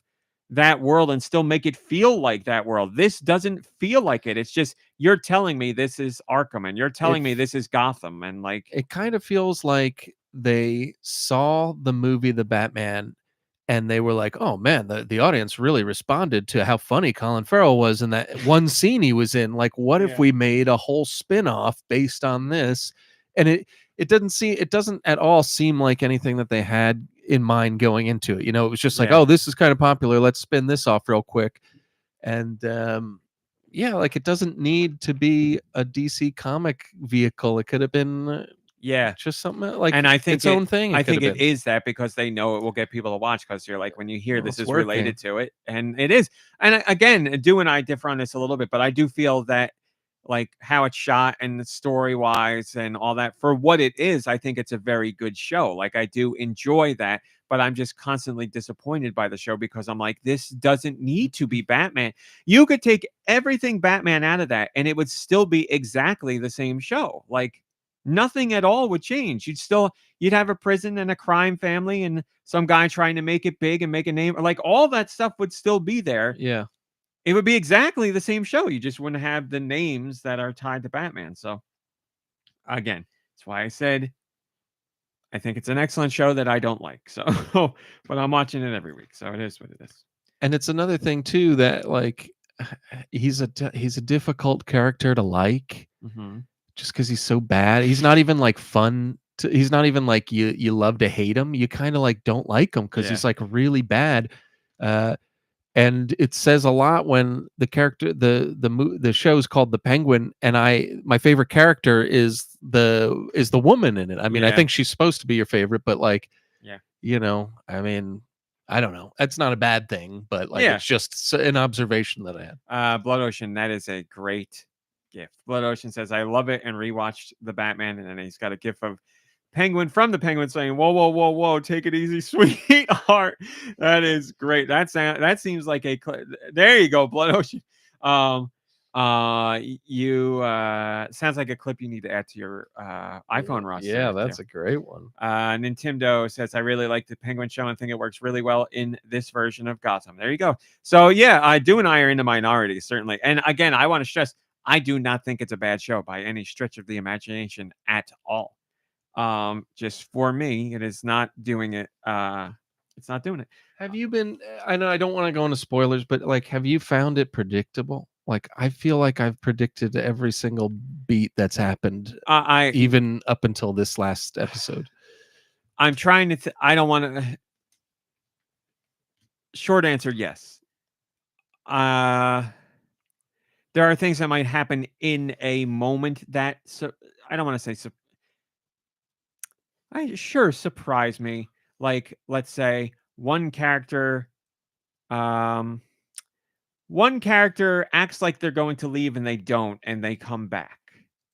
I knew that was going to happen. Yeah. How they come back in the way that in the flashy way that they do it and hurt someone, I didn't expect that like little sliver. I was like, oh man. But like the act of them coming back, I was like, yeah, of course they're going to come back. So yes, outside of those little snippets. Also, I always, this is unrelated, not to the show, but I love the guy who is also from the guy that was chained up in the basement. Yeah, I love that guy. He's awesome. He's great. Love that guy all the time. Something about his voice too. Like he's got like it's kind of a soft voice, but it works for. He is so good at being a creepy character. He's good. He's really good. He's great. Yeah, I think the people like. I think all the acting in the show is great. Like I really like everybody. Him in particular, he's great. You know, the woman, I forget her name. I forget everybody's name, but she's really good. She's great. The episode where you get to see her whole story, I was like, man, she killed it. I like that. Everybody in the show is great. Everybody in the show is great. Fake John Turturro is great. Yeah, but yeah. What are we at here? They had, was Vinny Del Pino it? No, not Vinny Del Pino. There was another guy. There was another guy in it. Sorry. No, it's all right. I'll just mention this really quickly since we're on the topic of movies and shows. I watched Trap last night. Oh, so did I. Oh, did you? Of course. Wow. What'd you think? I liked it.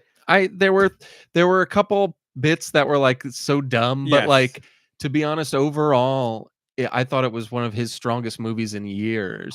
You said it exactly how I feel. Well, I don't. Did his daughter write it, or someone related to him write it? I thought he wrote. I didn't look into I who don't wrote even, it, but like his family is involved somehow. Well, his daughter maybe it is was his the daughter's Watchers he the wrote? pop star.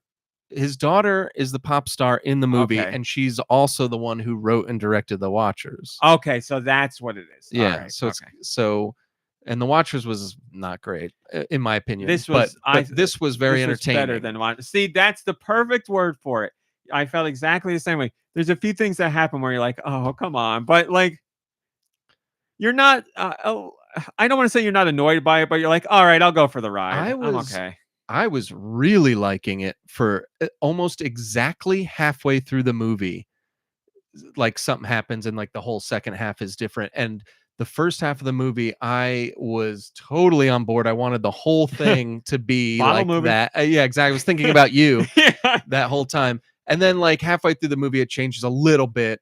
But it was still very Yes. interesting, and I was still along for the ride, and I still wanted to know Yes. what was happening. And I was Yes. like, there was a lot of like tension, and I was Yeah. like into it.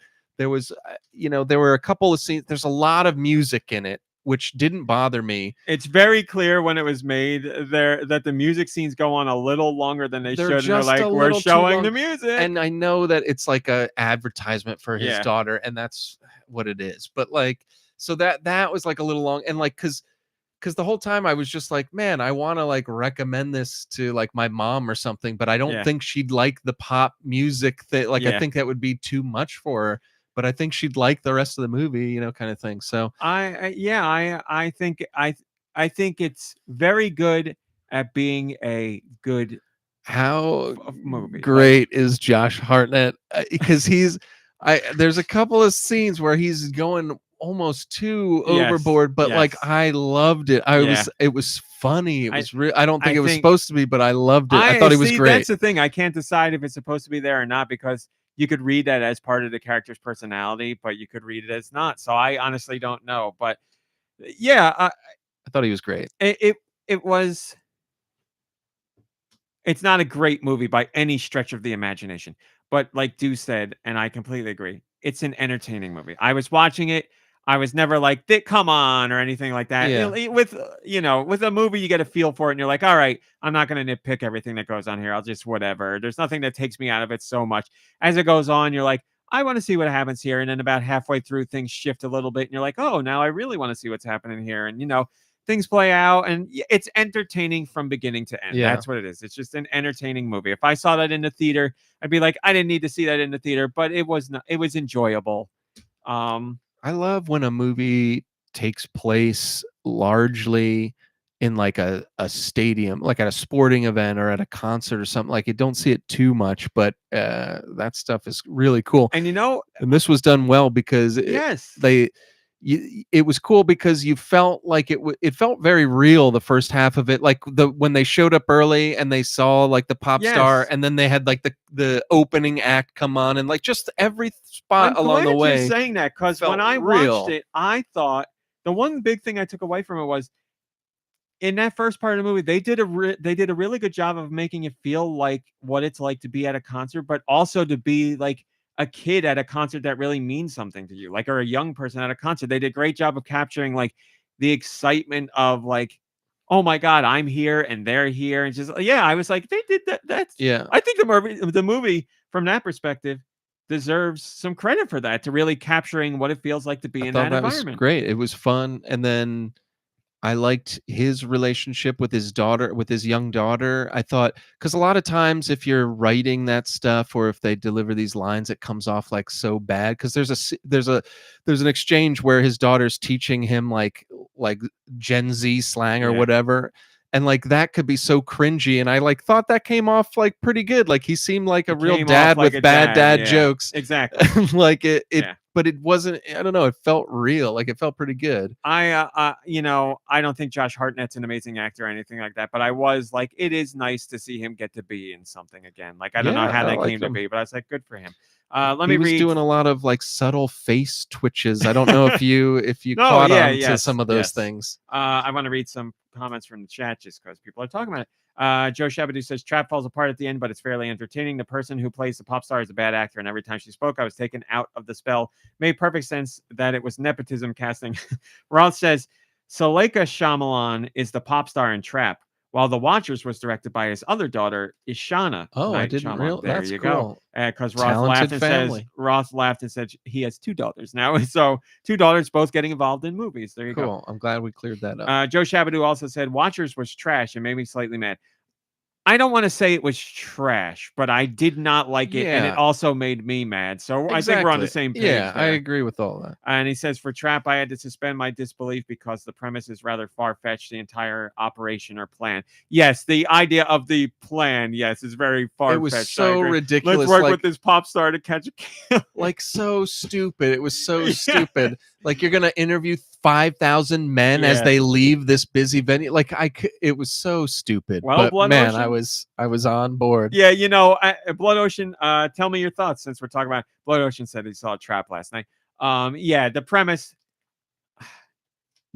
it's very stupid, the premise, but I don't know what it is, because there are movies where the premise isn't stupid, but I'm like, this is so dumb. And there's other movies where the premise is dumb, but I guess I'm like, whatever, I'll go along for it. Yeah. I guess it is. When I'm looking at Trap, I'm like, blank canvas. Like, I'm not expecting anything out of this movie. Just I'll watch the movie and take it for what it is. With other movies, I guess I'm like, I'll see things and I'm like expecting a certain something, and I'm like, what are you doing here? Just unfortunately, I don't know. Maybe fortunately for anything Shyamalan's with, he's at the point in his career where I will watch anything he does because it could go either way. And I'll watch one movie where I'm like, that's one of the worst movies I've seen in a long time. And another one, I'm like, that was fun.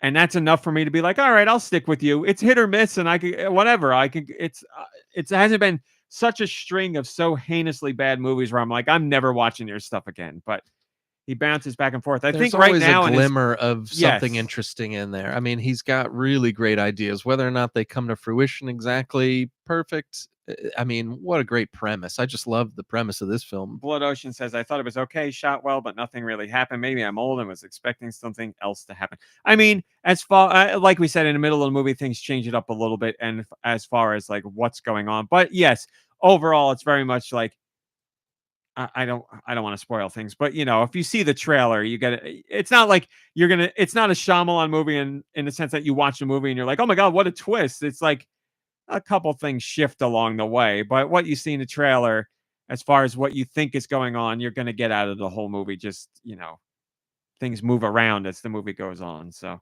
Blood Ocean says The Trap was watching this movie. So yeah, man, you and I, for a while, were like opposite ends of the spectrum. And I like in the last year, everything we've watched, we are like very close yeah, we're getting with each closer. other, yeah. We're getting closer. This was a pleasant surprise. I didn't know.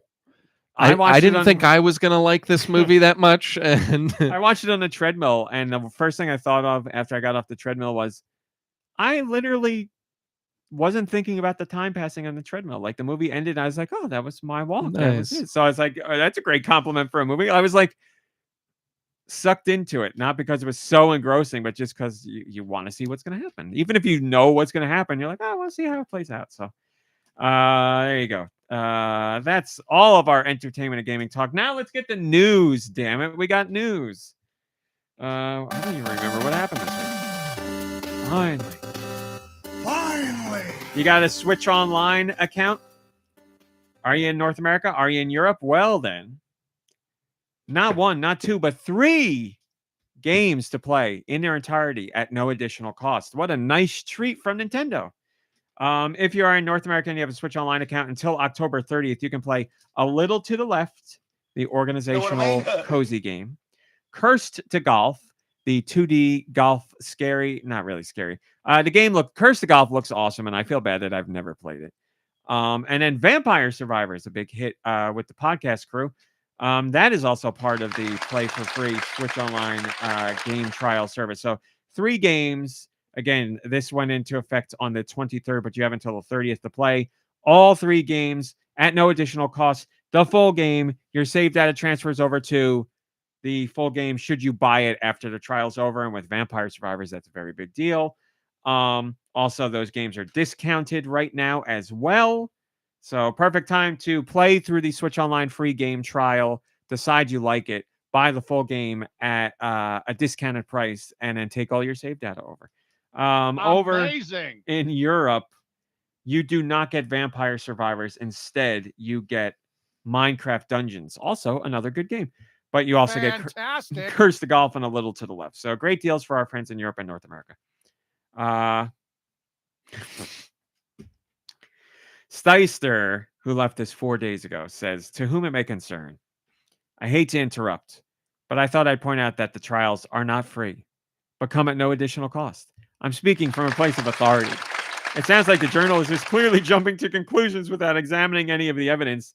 I suggest you go back to this article and edit it so that it has a correct title. Dang. This is a podcast lore person. That's a fan Steister. right there. Oh, beautiful. They're a place. listener. That's a callback. That's a callback within a callback. Yeah, it's a couple of different references in that one. That is great. That is great. It is true. I want to say that Nintendo calls it the game trials, and in their image it says play three full games for free. But Steister is correct. If you're a Switch Online member, you have to pay for that, and then you get access to these 3 games at no additional cost. So you pay. It's pay to play. Pay to play. But yeah, until the 30th, you got 3 free games. Oh, I'm sorry, 3 no additional cost games. So go enjoy them. What are we doing here? What was the update here? Oh, we don't need to do that. Oh, okay, here we go. I'm speaking to our UK listeners. Good for you, UK listeners. A study came out. Ipsos UK's Game Track commissioned a study via Video Games Europe to do a little deep dive into Switch players. Did you read this story, or are you reading it right now? I'm not reading it. Great. Then I got it. No, I got a question for you. They did a study on the split between male and female gamers on the Switch in the UK. What percent of the audience was female? I think it's going to be higher than. It's so funny. It's so funny when I watch game shows and they have to do this, and I'm like, just say the answer. Don't give it. And I'm over here like trying to justify people. It's a podcast. But yeah, I think it's going to be higher than I normally would think. I think male would be more, like a larger percentage. Mhm. But so I'm going to say maybe female is going to be 40% of the gaming. 40% For Switch. Yes. UK. What is the name of that game show? Why can't I think of it? Card Sharks. Yeah, Card Sharks. So They're like, always explaining themselves, Yeah. and it's like, just give us the answer. we don't want to hear your life story. And here I am doing the same thing. I totally It's get a it. podcast where it's a discussion. I It counts. totally get it. So you are not far off. 47%. Ooh, of but Switch owners even in with the UK. Price is Right rules, I did all right. That's right. Are women. So 47 for women. Good job, women gamers. We love to Isn't see it? Good job, isn't it? We love to see it. And if you want to split for ages, we have that as well. 15 to 24 accounted for 26% of females. 11 to 14 accounted for 19%. 25 to 34 accounted for 17%. And here we go. 45 to 64. Wait, man, we're sneaking up on that.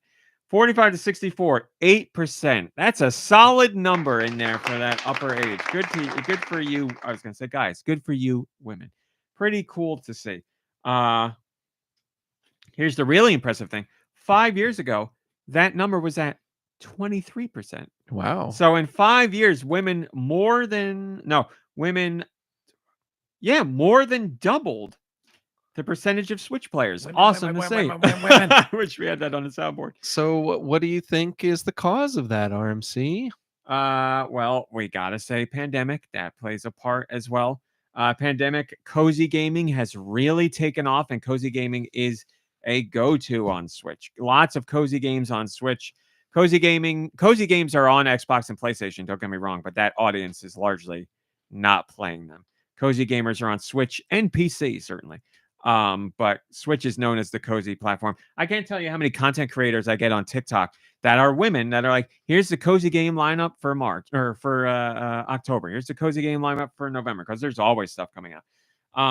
So I think the pandemic and cozy gaming, and I think the pandemic brought in a lot of people to play Animal Crossing, and those women who played Animal Crossing certainly branched out into other games.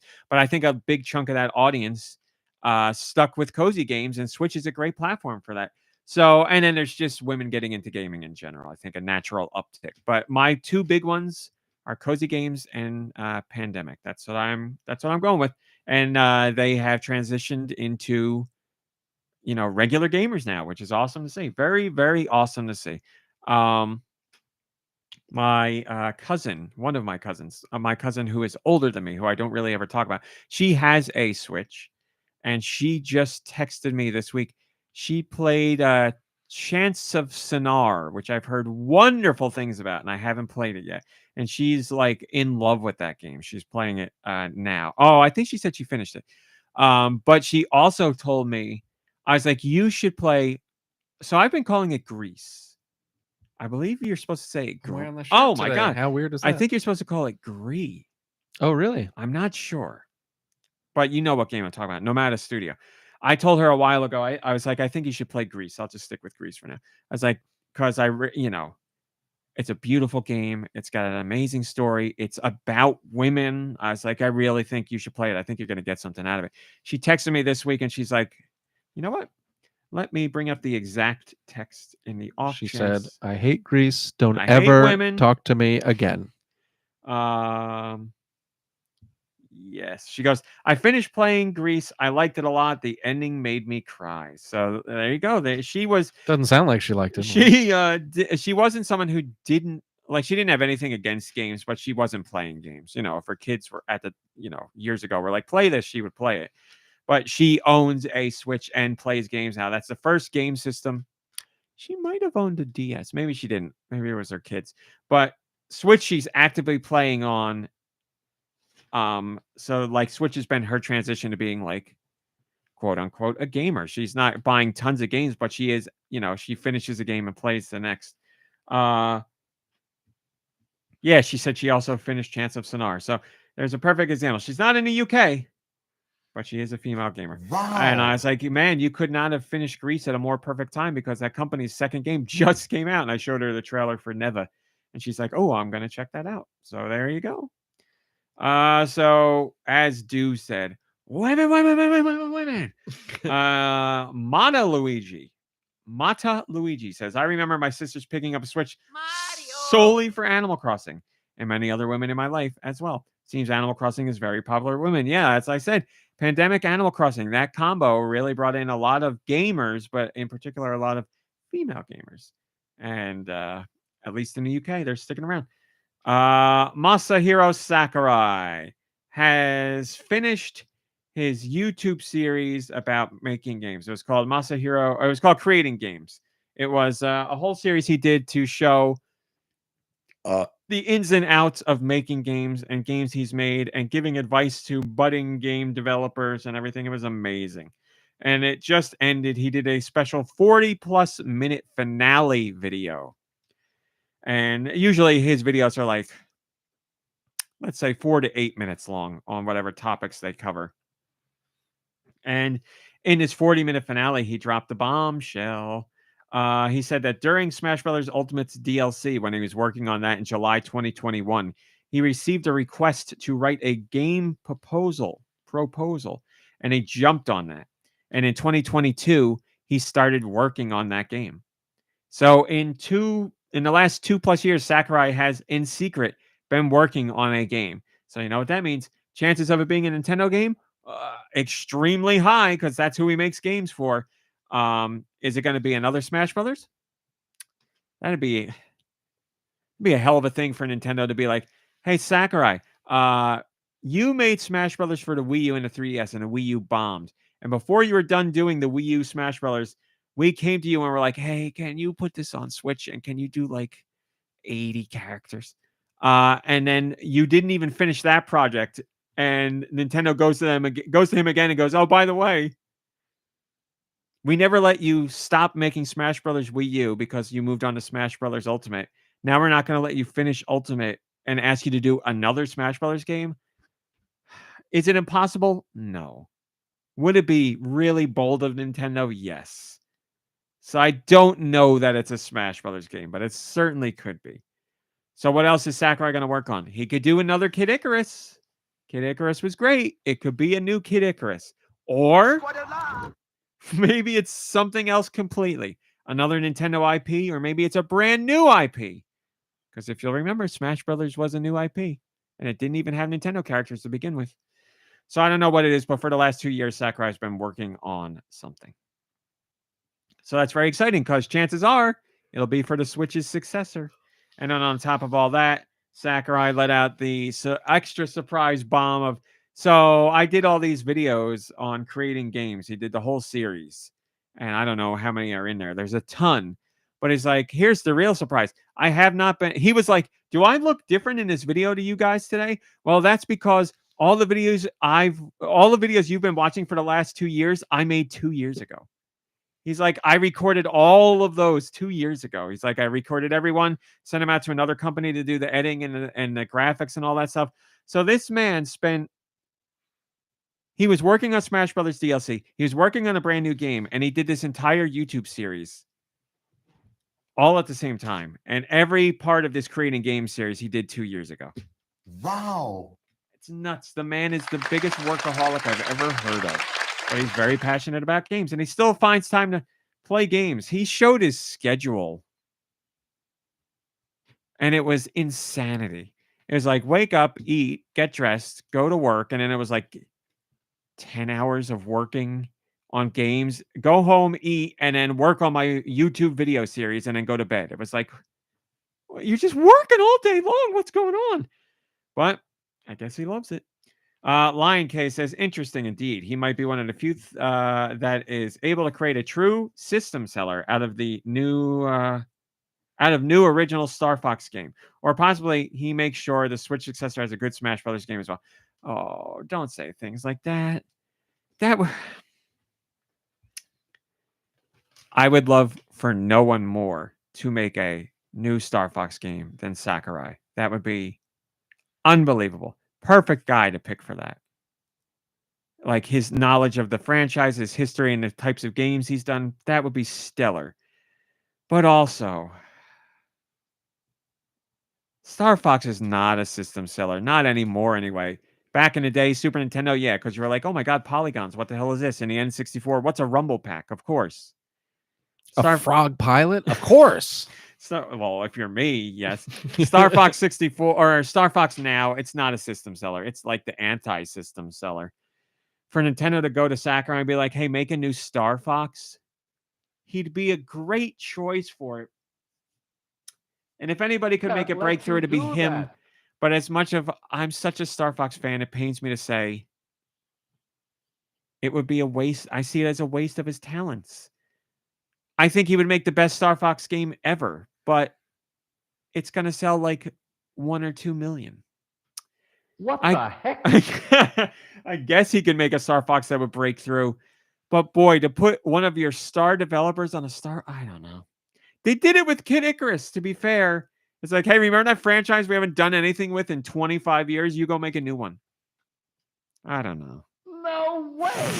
I don't believe it. I don't know, people. I guess anything's possible. It both makes no sense and makes perfect sense at the same time. I don't know. Let's see. What do you guys think? Don't get too cocky. That's it. Blood Ocean says, how can Star Fox be reinvigorated? There are many ways that it can be done.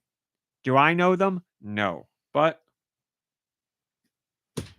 let's have a little fun. Let's have a little fun. Nintendo went to Sakurai and they said, let's have a little fun. Yeah, it's working. Boy, if they do announce another Star Fox game. Oh, hold on. Toby Fox posted something on Twitter. I want to go see that. Carpet. Matches, curtains. Carpet. Oh, this is a...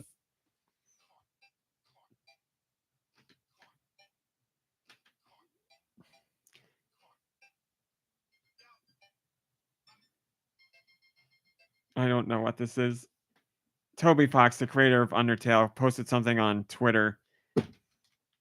You know, I rushed to it right away to see what's up with Deltarune, and it was some video about a carpet. I'll have to watch it later. But anyway. My Emperor! I failed Well, you! I guess... we don't have to do the whole rigmarole because it's only you. I have not NPD numbers. Do you want to guess? Sure. All right. Well, it's just you. We don't have to do it. You guess until you don't want to guess anymore. United States top 20 digital and physical. Nintendo doesn't do digital. All games. Echoes of Or did I Wisdom. tell you what month? September? Oh no, September. So not Echoes of Wisdom. Let me double check. Yes, it is September. And Echoes of Wisdom came out like the 26th of September. Well, let's go with it. What the heck? Yes, Echoes of Wisdom is on here. Remember, it's only digital or it's only physical numbers on here, but still, with just 4 days in the month, it made the top 10. It came in at number 4. Ooh. The Wizarding World of Harry Potter. Hogwarts Legacy. Yes, it is number 10 this month. No, number 8 this month. E-Ring Elden R. Yes, number 13. Wukong Delta. Monkey Man. Do I wish that was the name? I thought that would have been on here. Oh no. I would have definitely thought. Let me go through it very slowly.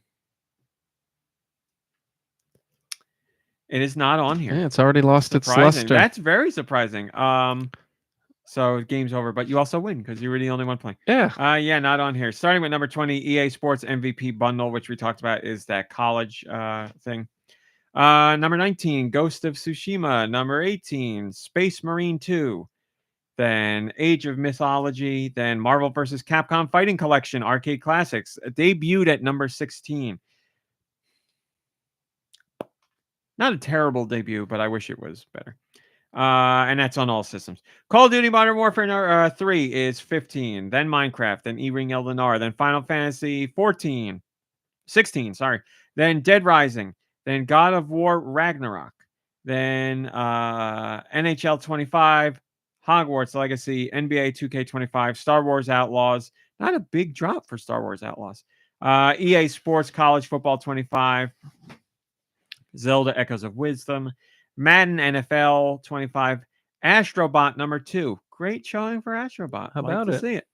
And EA Sports FC 25 is number 1. So yes, very healthy showing for Astrobot. We like to see that.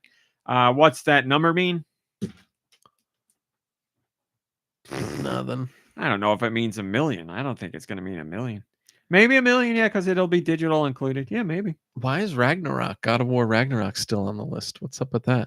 I don't know. Did it just do PC or something? I got no idea. Maybe. I don't know. Yeah, we gotta do that. PS5 is number 1 in terms of units sold and dollar sales, but it's down 45% year on year. Pretty crazy.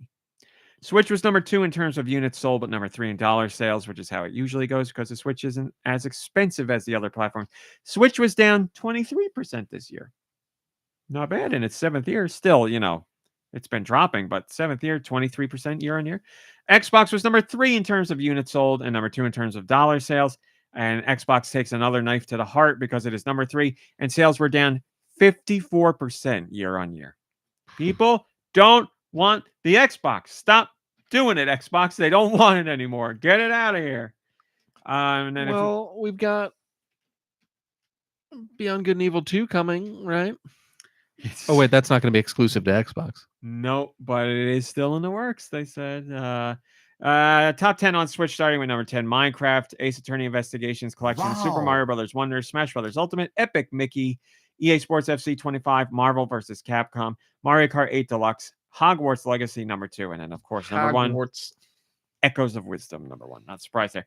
Joe Shabadoo says, very happy for Astro and Echoes moving strong numbers. I thought that various factors surrounding Echoes of Wisdom's post Breath of the Wild Tears of the Kingdom release, open-ended creative focus and Zelda protagonists would result in stronger release window sales. Oh, well, maybe it'll have a strong sale. Again, it's just physical numbers, and it's only 4 days out of the month. It's a great debut. I didn't expect it to get number 1 at all because you have soccer, you have football. Like, it's got no chance. Then you have Zelda, spin-off, top-down, female lead. Like, it's...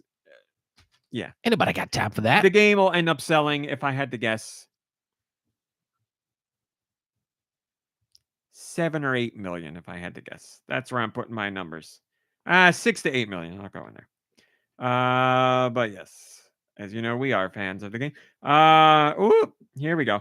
Playtonic, the company that makes Yooka-Laylee, the company that was previously responsible for Banjo-Kazooie when they were part of Rare, but lots of people left Rare when Rare went to Microsoft, and now they're doing their own thing at Playtonic. They are doing, because everybody's doing it, Picking their nose and chewing it. that would be better. Well, you know what? I guess that wouldn't be better. They're doing a remake of Yooka-Laylee called Yooka-Replaylee. You know, they do that with their names. I get it. It's fun. But I don't mind. I know it. you feel that. I know you were being serious, but Yeah. it was just funny because I heard it the way my brain is thinking it, which is the opposite of fun. I just wanted to double check this. Yooka-Laylee came out in 2017, and now in 2024 we are getting a remake, Yooka-Replaylee. And we already knew that was happening, but they put out a trailer to show off. What rules, you sons of bitches? It Didn't mean to has do that. improved graphics, more dynamic worlds, new and improved challenges, new collectibles, new characters, and a whole host of quality and life improvements, and more to discover. So there you go. There's that. But the talk of the town is this trailer does not have a Switch logo. This trailer has a Nintendo logo. Oh, Why just the Nintendo logo, Playtonic? because it's coming out on the Game Boy Advance. So even on Twitter or on social media in general, they were like, and Nintendo, and they did like ... with like the eyes that were looking around. So like they know Oh. they're not allowed to say, but they also know people are going to be like, oh, it's coming out on the Switch's successor. So confirmed. I mean, of course it's confirmed. What else does it mean? It's confirmed. Now, will it also come out on Switch? I don't know. You'd probably put the... I don't know. That'd be really threading the needle for Playtonic to put the Switch logo and the Nintendo logo, because then you'd be like 100% this is coming out on the Switch successor. But if they just do the Nintendo logo, they could be like, oh, there's the Switch. But everybody knows what they mean by it. So Yeah. Switch's successor, maybe Switch, who knows? Because the original is on Switch. But there you go. Another confirmed title for the Switch's successor, Yooka-Replaylee. And we got that announcement in the same week when Banjo-Tooie made its way to the Switch Online service, the Switch Online expansion pack service. So is that on purpose? Probably, yeah. Probably Playtonic was like, that old game we made that people loved is coming out on Switch. Now would be a great week to drop the trailer for the remake of the new games that we do that are basically Banjo-Kazooie. All right, I'm just going to speed through this stuff because it is what it is. I'm going to do the releases. I don't know if you want to hit the music, but I'm going to go very quickly. Okay. North America, what do you got?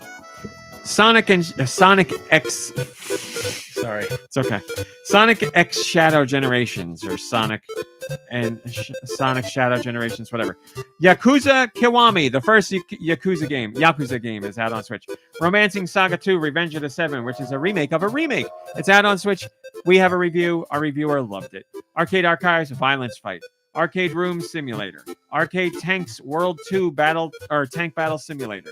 Backrooms Partygoers. Barbie Project Friendship. Oh, I got to read you an email about that. Bookshop Wonderland Supermarket Simulator. Bot World Odyssey. A bundle of the original matching game from Ravensburg plus Rush Hour Deluxe plus the Ultimate Traffic Jam game. Card NCL, a card battling game that comes from Inti Creates. Care Bears to the Rescue. Cats Hidden in Spooky Places. Cell Scientists Beyond. Comic Store Arcade. Crash Puzzle Hammersan. I don't know why I said it like that. Cute Bite. Don't Let 'Em In. Dottage. Easy Cute Cleanup Lesson. The PC 8801 version of Murder Club. Fun Pack. Garage Mechanic Simulator 3D. Garbage Driver Truck Simulator 2025. I wanted to be a garbage truck man when I was a kid. Guess the Flag. Oh my God, we got to get our type here. Yeah. Hidden Cats in Spooky Town. House of Horrors 7 Psychos. Hot Wheels Monster Trucks Stunt Mayhem. Idle Command Supply Frontline. It could happen to you. It could happen to you. Keeper's Toll. King's Grave. Medieval Grandmaster Tavern Board Battle. Mini Ghost. Miraculous Paris Under Siege. Monster High, Skulltimate Secrets. Oh, my mouth is getting dry. More Hunt Jump and Run, Traps and Treasures 3. Music games, One Punch, Orange Season, Pixel Game Maker Series, Tropia, Pod Jam, Police Simulator Patrol Officers Nintendo Switch Edition, Prison Hacks, Rogue Flight, Romance of the Three Kingdoms 8 Remake. Interesting. Actually, I think I might have a code offer for that if you would like to tackle it. I'm interested. Rookie Boxing, Say Cheese, Shin-Chan, Shiro, and the Cold Town. I want to play that Shin-Chan game. Love me some Shin-Chan. Simply Cubic, Skater's Solstice, Slay the Princess, the Pristine Cut. I gotta talk to you about that. Solomon Snow First Contact, Soul Stalker, Speed a Llama, Stick in the Landing, Stilt Fella, The Bridge Curse 2, The Extraction, The Cheese Chase, Pizza Madness, the Coma 2B, Catacomb, The Jackbox Survey Scramble, The Legend of Santa, The Rocky Horror Show video game, The Seed, Unit 7, The Smurfs, Dreams, The Sun Shines Over Us, The World of Kung Fu, Dragon and Eagle, Together We Live, Vengeance Hunters, Void Rot, Wolfgang, Skullfang, Saturn Tribute Boosted, Ease X Nordics, the latest in the long-running Ease franchise, and that's spelled Y-S. And finally, Zebulon, A Lost Cat. And there goes the train, people. And now I got to do the damn Europe ones. I can do them if you want. No, you're already doing the soundboard. It's all right. Nikki Hill, we speak your name, of course. Oh, wait. Sorry. There's a... Hey, What are the next European masterpieces? Let's find out step with on Nikki's Josh's feet there. release. Thank you, Josh. Nikki Hill, again, we speak your name. These are the We sweet speak your releases name. for October 24th, the year of our Lord, 2024. Fantasy Friends Dream Worlds, Hot Wheels Monster Trucks Stunt Mayhem, Orange Season, Potionomics Masterworks Edition, Romancing Saga 2 Revenge of the Seven, Shadow X Sonic Generations, Sense Memories Off the Starry Sky, TMNT Mutants Unleashed, The Bridge 2, The Extraction, or is it? It's The Extraction? I don't know.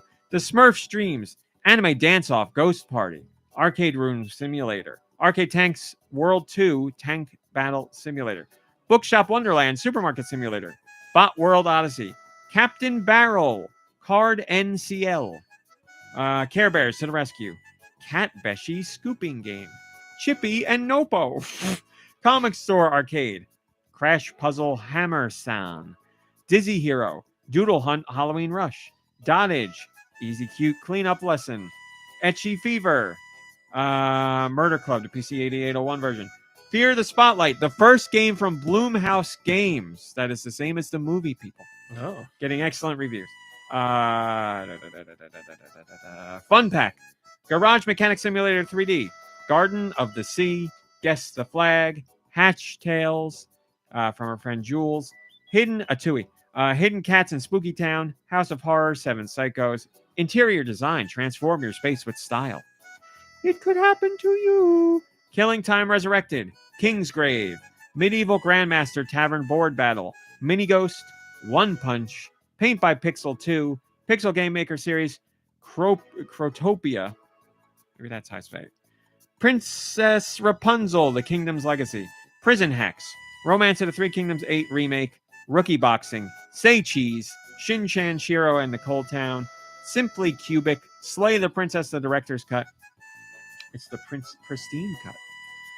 Sleeping Beauty, The Kingdom of Lost Dreams, Soul Stalker, Speedo Llama, Stick Combat Fighting Platformer, Stick in the Landing, Stilt Fella, Super XYX, Telebit, The Cheese Chase Pizza Madness, The Jackbox Survey Scramble, The Rocky Horror Picture Show video game. I'm sorry, The Rocky Horror Show video game. The Seed Unit 7, The Sun Shines Over Us, The World of Kung Fu Dragon and Eagle, Viking City Tycoon, Void Rot, While We Wait Here, Wilder Myth Console Edition, and last but not least, Yakuza Kiwami. Whew, I am out of breath and parched. Give me a second. Some good games in there, though. Okay. Yeah, we'll do this. There's this mom who her son had something wrong with his Switch and she had to send it into Nintendo for repair. And she told the son had put a whole bunch of stickers on his Switch, and they were stickers from a certain type of candy. Like the candy gives out, this is in Japan. The candy includes stickers that are like, you collect them and you never know which ones you're going to get, but you could get the full collection. And the kid was sticking them on his Switch. And the mom was like, "Hey, we got to send your Switch in to get it fixed. You're probably not going to get the stickers back because you got to fix your Switch." So the mom got the Switch back and opened up the box and saw a little envelope. And she's like, "What's in the envelope?" Whoever fixed the Switch at Nintendo took the time to painstakingly peel off and preserve every single sticker and put them in a little Ziploc bag for the kid to keep. Oh wow. And the mom went on social media to be like, look at this. Like the fact that Nintendo took this amount of time and care she's like, adults don't care about this stuff. They see this and they're like, I got to fix this thing and these stickers don't matter. We got to make the thing work the end. And she was like, but they recognize that the kid's going to care about the stickers. So they made the effort to preserve them. And she said, brought a tear to her eye. She really liked the story. So she put it on social media and shared a picture and it took off and great. It's a great story. It's great for Nintendo, obviously, but we've heard so many stories about Nintendo's repair division just taking the extra step to make people feel appreciated and heard, and that's a really cool story. Well, I mean, looking at these photos, these are great stickers. I mean, it's not They are like great some stickers. Chiquita banana stickers. Like these are some legit stickers here. Maybe that was it. They saw the stickers and they're like, well, they are really nice. So it's just a cool story. Human Far says, it's the little things that make a difference. My friend, truer phrase was never said. I believe that wholeheartedly in just about every aspect of life, video games and movies and TV shows and friendships and whatever. Yes, I completely agree with that. So nice little story. Microsoft has pledged more support for other platforms. So Nintendo and Microsoft have been working together for a while now. It all started with bringing Minecraft to the Wii U, and then they worked a little more closely after that and worked even more closely. And then Microsoft put out a whole bunch of their games on the Switch, and Microsoft was like, yes, you can use Steve in Minecraft and Smash Brothers, and sure, you can put Banjo-Kazooie in Smash Brothers. Like, they worked together famously. And now it seems like that will continue. Microsoft CEO Satya Nadella talked about Xbox and what they're doing and what they've achieved this year. They say, quote, we are bringing great games to more people on more devices. With our acquisition of Activision Blizzard, we've added hundreds of millions of players across our ecosystem. We now have 20 franchises that have generated over $1 billion in lifetime revenue, from Candy Crush, Diablo, Halo, Warcraft, Elder Scrolls, Gears of War. And with Xbox Cloud Gaming, we continue to innovate to offer players more ways to experience the games they love, where, when, and how they want. Finally, we brought our four of our fan favorite titles to Switch and PlayStation for the first time, and as we continue to extend our content to new platforms. So if there's other Xbox games you want on Nintendo platforms, then it's probably going to happen because they plan on continuing. Joe Shabadoo says, always a fan of kumbaya moments and allegiances in the corporate space, but give us Diddy Kong Racing on Switch Online, you cowards. I fed up with this world. Seems like it's got to happen at some point, right? Like, people love that game. And yeah, I mean, the keys are in Microsoft's kingdom for that one, and we saw it happen with the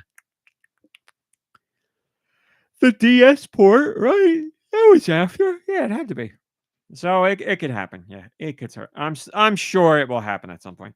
Very quickly, we had more rumors about the Switch's successor. You might remember that there was an accessory manufacturer a while ago that we talked about, and he was like, I've heard through the grapevine and through my contacts that the Switch successor is complete, blah, blah, blah. All that gave these little tidbits. Well, this same guy checked in again, and he's like, here, I got some more details for you. He says the Switch successor will use analog joysticks. So there had been talk about it using Hall effect joysticks, but now apparently he's saying analog joysticks. So that just means traditional, what you're used to on systems now. He also says the system will be slightly larger than a Switch OLED. So Switch OLED is big, but still portable. This will be slightly bigger than that. And then finally, he says it's expected to launch at the end of March 2025. So There you go. Plagues. Oh no. Nope. Yep. Here we go. Golf Dude says Euro pricing tends to be higher than US pricing, so it's not likely going to be in that range in North America. He's talking about the previously quoted price of 400 euros to 500 euros. We'll find out. But again, just rumored for now. And then our final top story, the one everybody saw coming, the Switch Online expansion pack members that got into the playtest program. As I said before, I know of 3 GoNintendo Patreon members who got in on the playtest. Well, the playtest. So before the playtest started, Nintendo offered them a link to like a website that gave them more information on the game and showed screenshots. And surprise, surprise, people leaked it right away, as we all know would happen. Now, this just shows how bold people are. The playtest went live. And as soon as it went live, people are like, come to my Twitch channel, and they just streamed it on Twitch. So I am not sharing the information because Nintendo doesn't want it to be shared. And it's not it's not me bowing down to the boss above or anything. It's just I take the same approach with leaks all the time. If it is specifically said, do not do this, I will not report on it. That's for any company. Nintendo specifically said it with this, so I am not covering it. If Nintendo didn't say anything, I'd have all the details for you. But my point is, it got out there. You can very easily go anywhere on the internet and find out all about this game if you want. So all the details, gameplay footage, what the game's about, what its goal is, how it looks like, everything about it is out there. For work, I have seen it. I will say it looks very interesting. I was like, ooh, I like this idea. And I don't want to say any more than that because it gets too into the weeds with the details. So yeah, if you want to go see it, it's out there. Conan Giga has the first comment that says, this is supposed to be read in a flat voice, so I will read it as that. Oh no, who would have thought that this would happen? Yeah, exactly. So Nintendo, it's so Nintendo, because in some ways you're like, they are such a brilliant company. In other ways, you're like, why did you think this? Of course this is going to happen. They wanted it to happen. They even if they didn't want it to happen, it's going to happen no matter what. Like, I don't know why bother to be like, don't do this. Who do you think you are? I am. Right. I am the internet. Whoa, what's going on? Oh, Toby Fox is saying all these exciting things. I can't get caught up. That's our top stories for this week. I've talked way too much. What have you been playing? What haven't I been playing? Oh, I want to hear. Tell me. Well, I want to hear what you have been playing. I played some Animal Crossing New Horizons. I played some Fortnite. Now that that's out of the way, I played Dead Island 2 yet again. They just came out with what I believe is the last update. They added in a what's called neighborhood watch mode, which is kind of like a horde mode. Mm-hmm. And there's also New Game Plus, which I was really excited for because I wanted to start the game over with my BA characters and all my weapons. So messed around with that for a little bit. And I don't know. Am I the only one that likes this Dead Island 2? Nobody seems to like this. But anyways, moving on. Yeah, there's really nothing to say about it.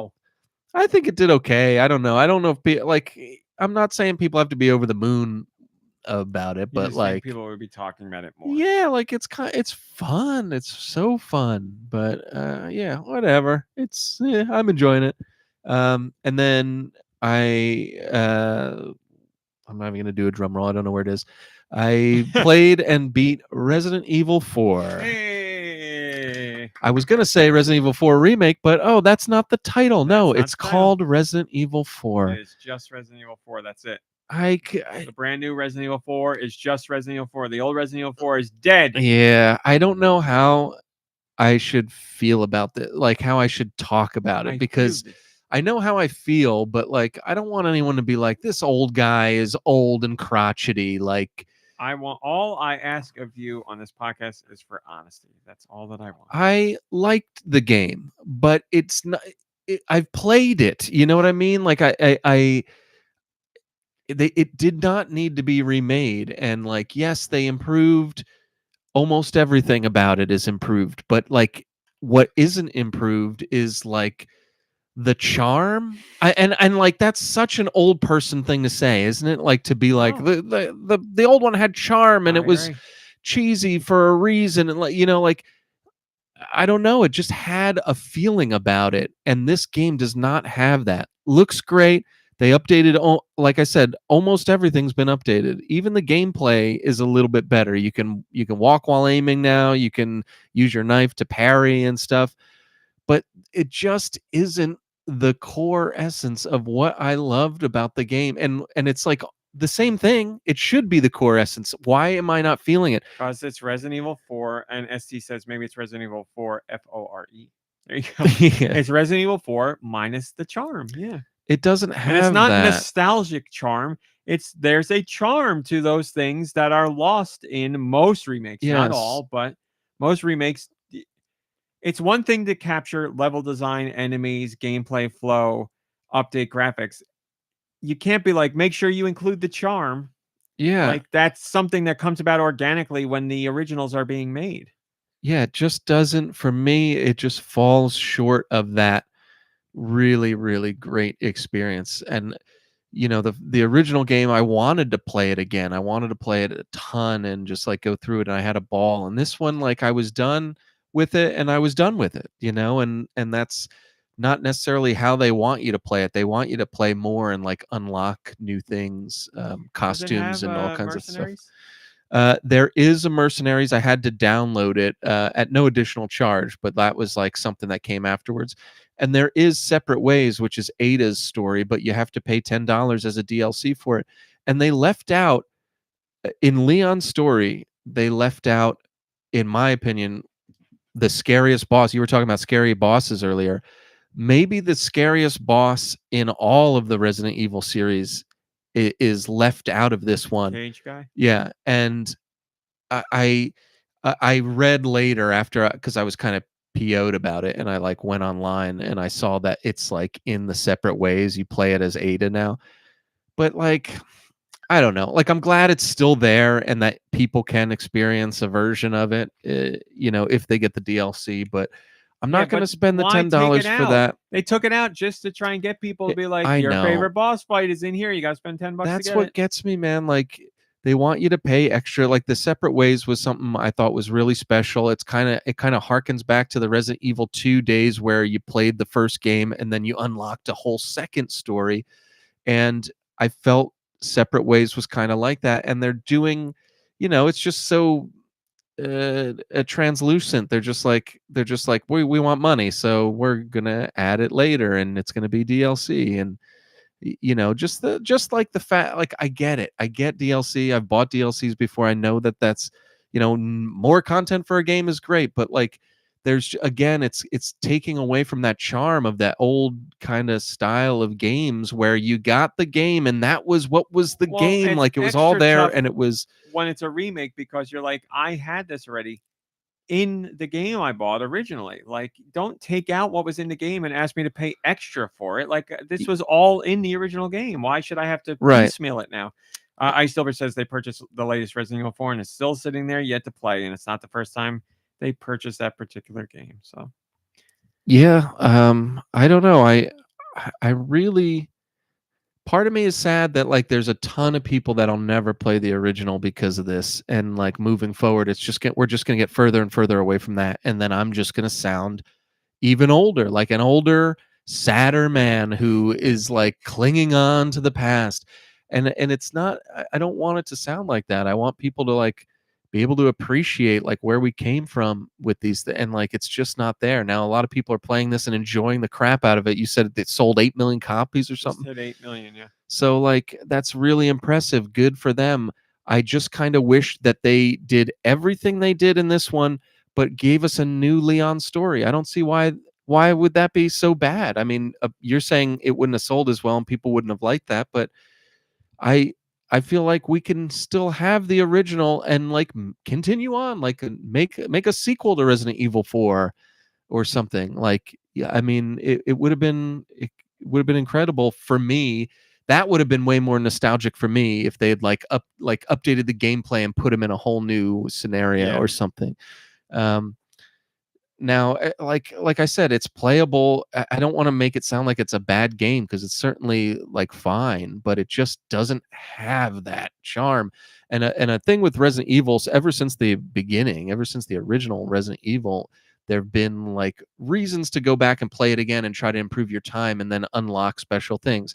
That is certainly here, but part of the thing I liked was unlocking separate ways. Like, I'm not going to play the game all the way through to get like, Leon in a 1920s suit. Like, that's a cool like Easter egg or whatever, but I'm not going to play the game for that. Like, I want to get to Ada's story. I want the like separate ways. I want it to be like it was. Now, again, it's a remake. It's not going to be exactly like it was. And again, I sound like an old guy complaining, but yeah, it just didn't do it for me. Now, I'm starting to see things from your perspective, RMC, where it's where I find it to be kind of sad in a lot of different ways, like not just for the series, the game series, but for video games in general. Like, because of the success of these remakes, they're going to make more and more remakes and remake the remakes, and then before you know it, we're not playing any new interesting games. We're just playing remakes upon remakes upon remakes. And I know I'm part of the problem. I know I bought this game, and that's going to reflect in those numbers, and they're going to be like, hey, people love this, and we're going to make more remakes. So it is partly my fault. But how can you blame a guy who was like a 15-year-old loving going through a mansion shooting zombies? Like, that was like my dream come true. And it was, I mean, you remember calling up GameStop when Resident Evil 2 was delayed, like in school. You left class to do that. Like, I know it's a different age and we sound so old, but there were some things that were so special about gaming back then and about certain series. And Resident Evil, it was one of those freaking like watershed moments for me. I don't want to fault people who are buying the games. It's funny. I get a lot of emails and a couple of comments on YouTube that are like, stop bad mouthing remakes. We get it. You hate it. And I'm like, the industry keeps doing them. That's why it keeps coming up. But yeah, anybody who buys them and likes them and whatever, or is really into them, that's completely fine. I personally don't like what it's doing to the industry, but I would never fault people for buying what they want. Put your money wherever you want. If you like those games, spend the money and get them. But yeah, now that shows like we're really starting to see it in the industry now, like what that has caused, where there are more remakes and remasters and re-releases than ever. And for games that are 5 years old, 6 years old, and it's getting even... now is the only time I can think of where I've started to hear a voice of people being like, I think we got enough remakes for right now. Let's get something new. But it'll swing the other way. The pendulum will swing at some point. We're just not there yet. Laxter says, I think there's a huge difference between remakes of a 20-year-old game and games only 5 to 10 years ago. I mean, I would agree with that. Yeah, I certainly agree with that. Look at, like I just said, Yooka-Laylee came out in 2017 and they're doing a remake already. It's like, it's not haven't even been 10 years yet. Yeah, that's crazy. Horizon Zero Dawn. Yeah, exactly. Which, oh man, I probably will write a Patreon post about that. Horizon Zero Dawn, I've seen screenshot comparisons between the original and the new one for PS5. And I wanted to make sure I wasn't crazy, but there are plenty of people who are like, I legit like the new screens in half of these and the old screens in the other half of them. Like, there are times when the original looks better, and like everybody seems to be in agreement of the original still looks really good. Like, why are we doing this? So yeah, it's crazy. I really don't know. Yeah, I don't know what to expect moving forward, because there's a lot of rumors about a Resident Evil 1 remake that could be like first person, which just sounds...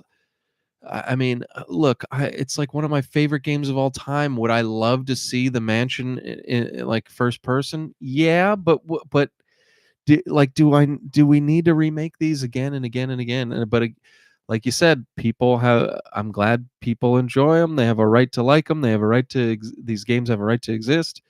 It's just, it loses that charm. I Yeah. mean, you can't even put your finger on it. Vision says Zero Dawn, Horizon Zero Dawn, Until Dawn. Those remakes look worse.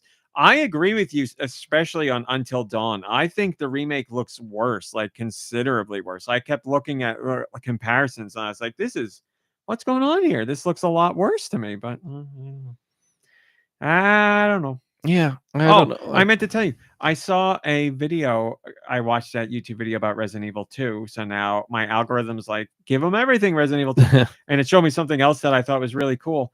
It was somebody who remade Resident Evil 2 painstakingly, but all in first person. Like it still has the PlayStation style graphics, but it's all played in a first person perspective. And I was like, you know, all the locations were the same. Things were adjusted to make sense for moving around in first person, but all the locations were the same. And I was like, that's a cool idea. I really like that. Like I would be down with that if Capcom was like, literally everything's the same except it's a new perspective to play from. I'd be like, that's a fun idea. That's cool. I like that too. But that's not, you know, what people want. They want to see those graphics. They got to see those graphics, baby. Yeah. And yeah, I don't know. I mean, and they improved in this Resident Evil 4 remake. They improved a lot of things. I mean, almost everything. The characters are a little more defined, and the dialogue is better. But like, you know, there was something about, not that I'm saying I want cheesy dialogue on purpose, but like they had that Resident Evil cheese that's just been, you know, and that's gone. Like the cheesiness is gone. Like that charm is gone. There's like, I don't know. They fleshed out some things that I kind of did like, but I'd say overall, it's not what I'm gonna like go back and play. It's not gonna be an instant classic for me. It didn't hit me in the feels like I thought it would. It didn't really give me a lot of nostalgia like I thought it would. So yeah, I mean, I don't know. Overall, kind of a bummer for me personally, but I can recognize that it's a game that many people would like. So I don't know. The only thing I ask is if you're out there and you're thinking about it, you know, maybe have the original on your list as well. You know, just so you can see where it's come from. But I don't know. Like I often wonder if I was like a younger person today, like if I would just be like, why would I want to play the old one? Like, why would you want to play it? That's the majority of people. You know, I would want to play the new one. Why would I want worse graphics? And if I didn't know, you know, Resident Evil 4 from a hole in the wall, I would obviously want to play the new one. Like that's upgraded. Like why would you ever try to seek out the old one? You know, so that kind of stuff just bums me out. But you know, I don't know what else to say. So it is what it is. And that's all that it is. Yeah, I mean, there's dang, I wish I wrote down the title. I saw this PC game that's coming out that looks like Resident Evil 2 as far as graphics. Like it's the biggest Resident Evil ripoff you've ever seen. It's called like The Edge of Tomorrow or The Edge of Darkness, or I don't know what it's called. But it's like I was gonna say a dumb name, but I can't even remember the name, so I shouldn't say anything. But like it just looks like Resident Evil, and I was like, someone's making a Resident Evil game, but it's not Capcom. Like I don't know what it is. I want to look into it, but like I was thinking to myself, I don't think we're ever going to get a Resident Evil game again. Like you're not going to get the closest you got was the when tank Capcom control. was doing You're like not going to get that. Or Revelations, right? That was what was the 3DS one? That was Revelations. Was it? Yeah, I mean it? that was the closest we got to a more traditional Resident Evil, and that was so long ago. So yeah, there is a game coming out on Switch this coming week that is a third party, some other developer, and it looks a lot like Resident Evil Silent Hill, like classic style, but it's like modern graphics. So I meant to send it to you. I was like, this game looks pretty good. I can't remember. I'd be interested. I'm gonna try and find it now. Laxter says, "Do seeking out a new game with PlayStation era graphics? I'd never imagine." Yes, you're right. Yeah, that's so funny. Yeah, I don't know. I'm a very fickle gamer. I don't know what my problems are, but I just I know it's not like better controls wise, those tank versions of the Resident Evil games, but that's where it came from. You know, that's where the series started, and I would love to see some attention paid to that kind of stuff again too. But I mean, they have to make money. What can I tell you? No one's going to buy that kind of stuff. Now I'm starting to feel like you, RMC, where it's like, you know, it's crushing in on you. Yeah, like I said, I do not fault people for what they like, and you are allowed to like whatever you want and spend your money however. It's just I see like we're creating something in the industry, and I'm not happy with the route that it is going. I'm sending just for you to watch later. The game is called Forgotten Memories Remastered. Apparently, it was a phone game, and now it's coming out on other systems, including Switch, and it looks a lot like classic style Resident Evil Silent Hill. I'll put the trailer in the Discord. I watched all the trailers so far, and I was like, this looks pretty interesting. Very funny. SD says, no wonder he forgot the title. Forgotten Memories. It's true. It's remastered. Yes, it's remastered from its phone release. Yes. Yeah. Anyway, I guess I don't have anything else. Do you have any questions about Resident Evil 4? You're probably not even. You don't even care. it's not that I don't care, but yeah, it's just gonna make me more upset. I don't have any questions other than I'm glad you didn't hate your time with it, and that's about it. Well, this is the thing I was gonna say is like I played it all and I beat it, so like I must have liked it, right? Like I didn't stop Yeah, you playing. played it and you liked it, but not as much as the game, the reason it exists. Yeah. Yeah. So, would you like Resident Evil 4, but you don't have as good of a time? Well, I've got a game for you. So, Yeah, I guess. It was nice to see Luis again. That was about it. But yeah, so that's how it is. Thanks for letting me complain. And RMC, what have you been playing? mine's gonna be short this week. So I played Fortnite a few nights, not too much, but having fun in Fortnite. Trying to get as much use out of the chainsaw as I can. How is it, Blood Ocean? I want to know how that game is. Trying to get as much use out of the chainsaw while I can while it's still here, because it'll be gone in early November. So, what did I play with you one time this week? Echoes of the Living. I'll have to look it up. It's Sorry. not ringing Sorry. a bell. I'm sorry to. No, it's yeah, fine. that's the one that looks exactly like Resident Evil. I'll have to look at it. I played one time with you this week, Fortnite, right? Yeah, we played. I want to play more, but we played one time this week. I played with family too. Had a good time. I forgot. I got to tell you that Barbie thing. I got to go to my email.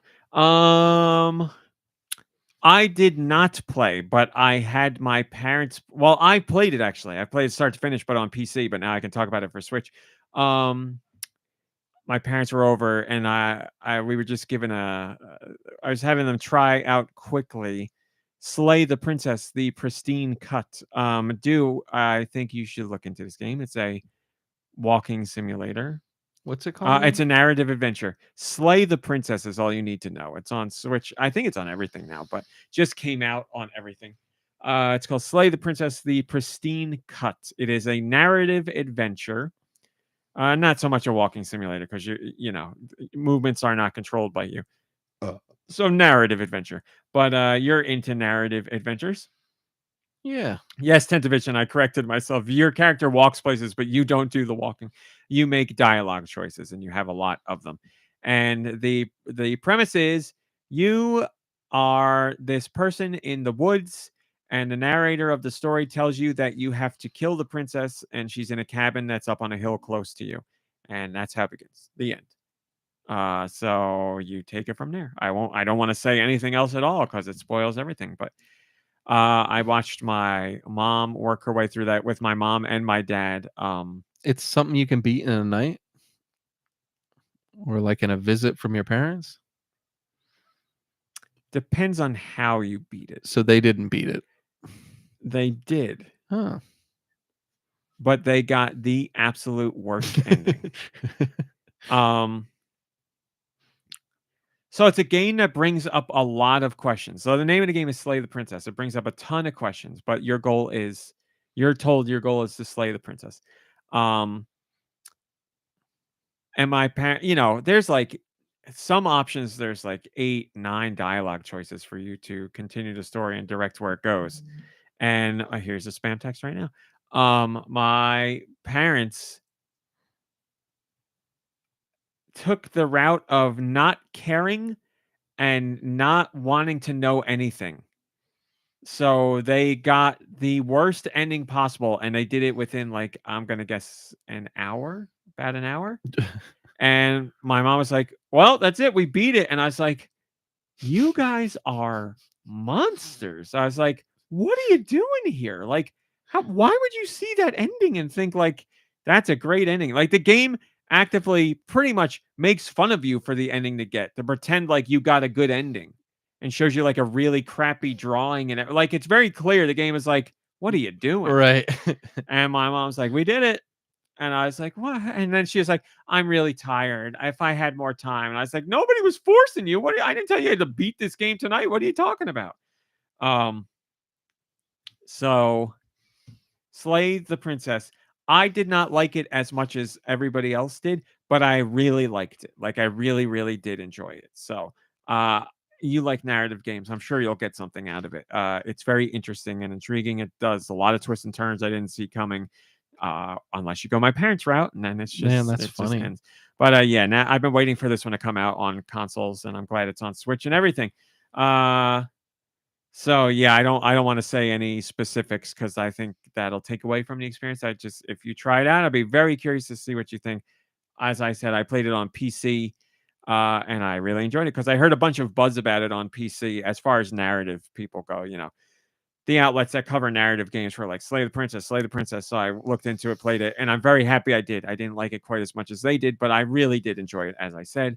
But I'm happy now it's out on consoles, and it's the pristine cut, which has all new endings included, and all new scenes, and all new content. So it's a much expanded version of the game. So I will have a review of that at some point, and I'm working on an interview with the developers.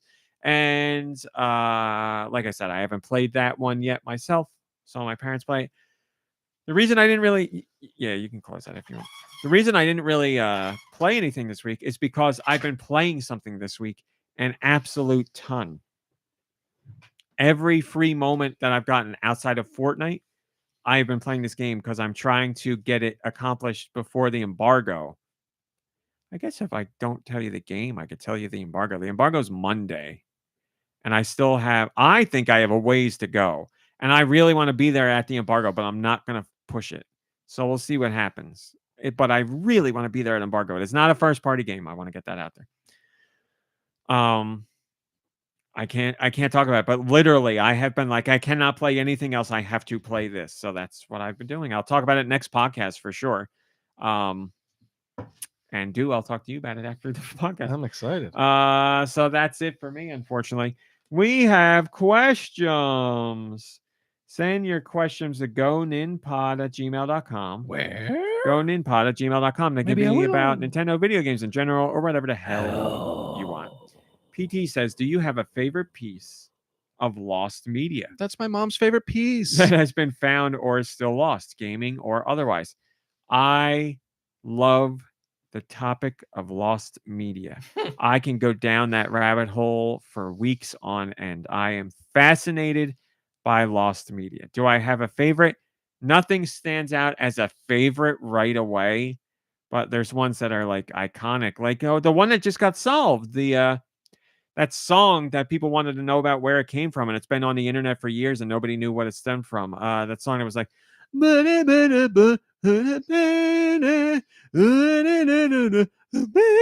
whatever, it's something like that. And for years people have been trying to find out what's the band that did this, where did this come from, why does nobody know this song, like blah blah blah. And people just figured out where it came from. It's from like a porn. It was a random song made for a porn, but the song was really good, and people are like, I'm gonna hear the full version of the song, not the 6-second version. So maybe there's hope for your High Force Drug song, RMC. Maybe one day someone will find out. I mean, if it took like the power of the internet to find out this mystery song that has like millions of people have tried to figure out this mystery song, and it took them, I want to say, over a decade to find out. So I need to get going on people finding my song, but I don't think I have a. As Steve said, 6 seconds is all I need. Perfect. Yeah, my song, whatever. I tried to Reddit post on tip of my tongue, and then everybody was like, "Oh, you made this up." So That's funny. but yes, I love lost media. Like episodes of TV shows that aired once and never aired again for whatever reason, or like I saw this weird cartoon when I was a kid and it was one little short and I saw it on like a highlight reel and I don't know if anybody else ever saw it. I love that stuff so much, and I love when people, people obviously are like me and into it, and other people are like, I got nothing but time on my hands, I'll try and find this stuff. So yeah, I'm all about that. Of course, I'm failing to think of examples, but I literally watch and read about that stuff all the time because it fascinates me. Like prototypes of games that never ended up getting released, like NES, like the NES port of Sim City. It was pretty much done, and they canceled the release at the last minute, and then decades later, somebody got like the prototype version at a yard sale or a thrift at a flea market, or like the unreleased version of Wing Commander 2 on the Super Nintendo. That was almost released and got canceled, and it was just a piece of art for it was just discovered now, like what was going to be the package artwork for it. I love that stuff. I love it. The NES port of Mother 1, there you go, another great one that is out there. We know it exists. You're right, Solomon Link. Lots of people with free time now that other song was discovered. That was the big one. Yeah, that was the one everybody was working on. You were gonna say something? Yeah, would it count? Would Jive Turkey Jones count? And like that Bill Cosby game where you hit? I don't think they're lost. I think I could find them in 2 Oh, seconds. really? I think they're still out okay. there. Yeah, What about your animation, your Mega Man animation? I mean, I could find that. You but could find that? Not my. You know what I'm getting at. Not my version of it. Yes, I don't understand. Mine, no, I couldn't. But the animation in some form, yes, I could find that. Trying to think of other, man, I can't believe I'm blanking. I love this topic so much. I wish I personally don't read the questions when I put them into the thing because I want to go into it live, but I'm like blanking on lost media. But yeah, I'm all about that stuff.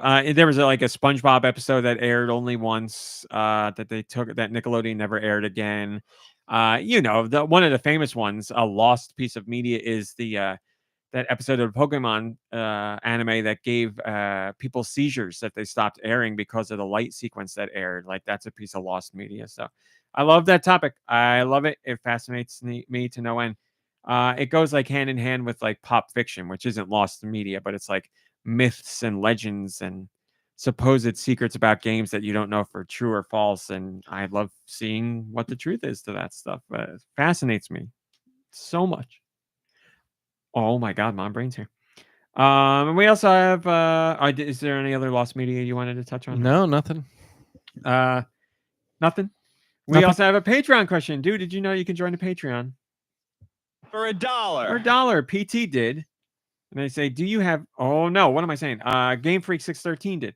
And they say, do you think the Switch Successor should have dual screen support, assuming 2 screens on the go via a foldable top and bottom screen, and 1 screen in TV when docked? Why or why not? I think the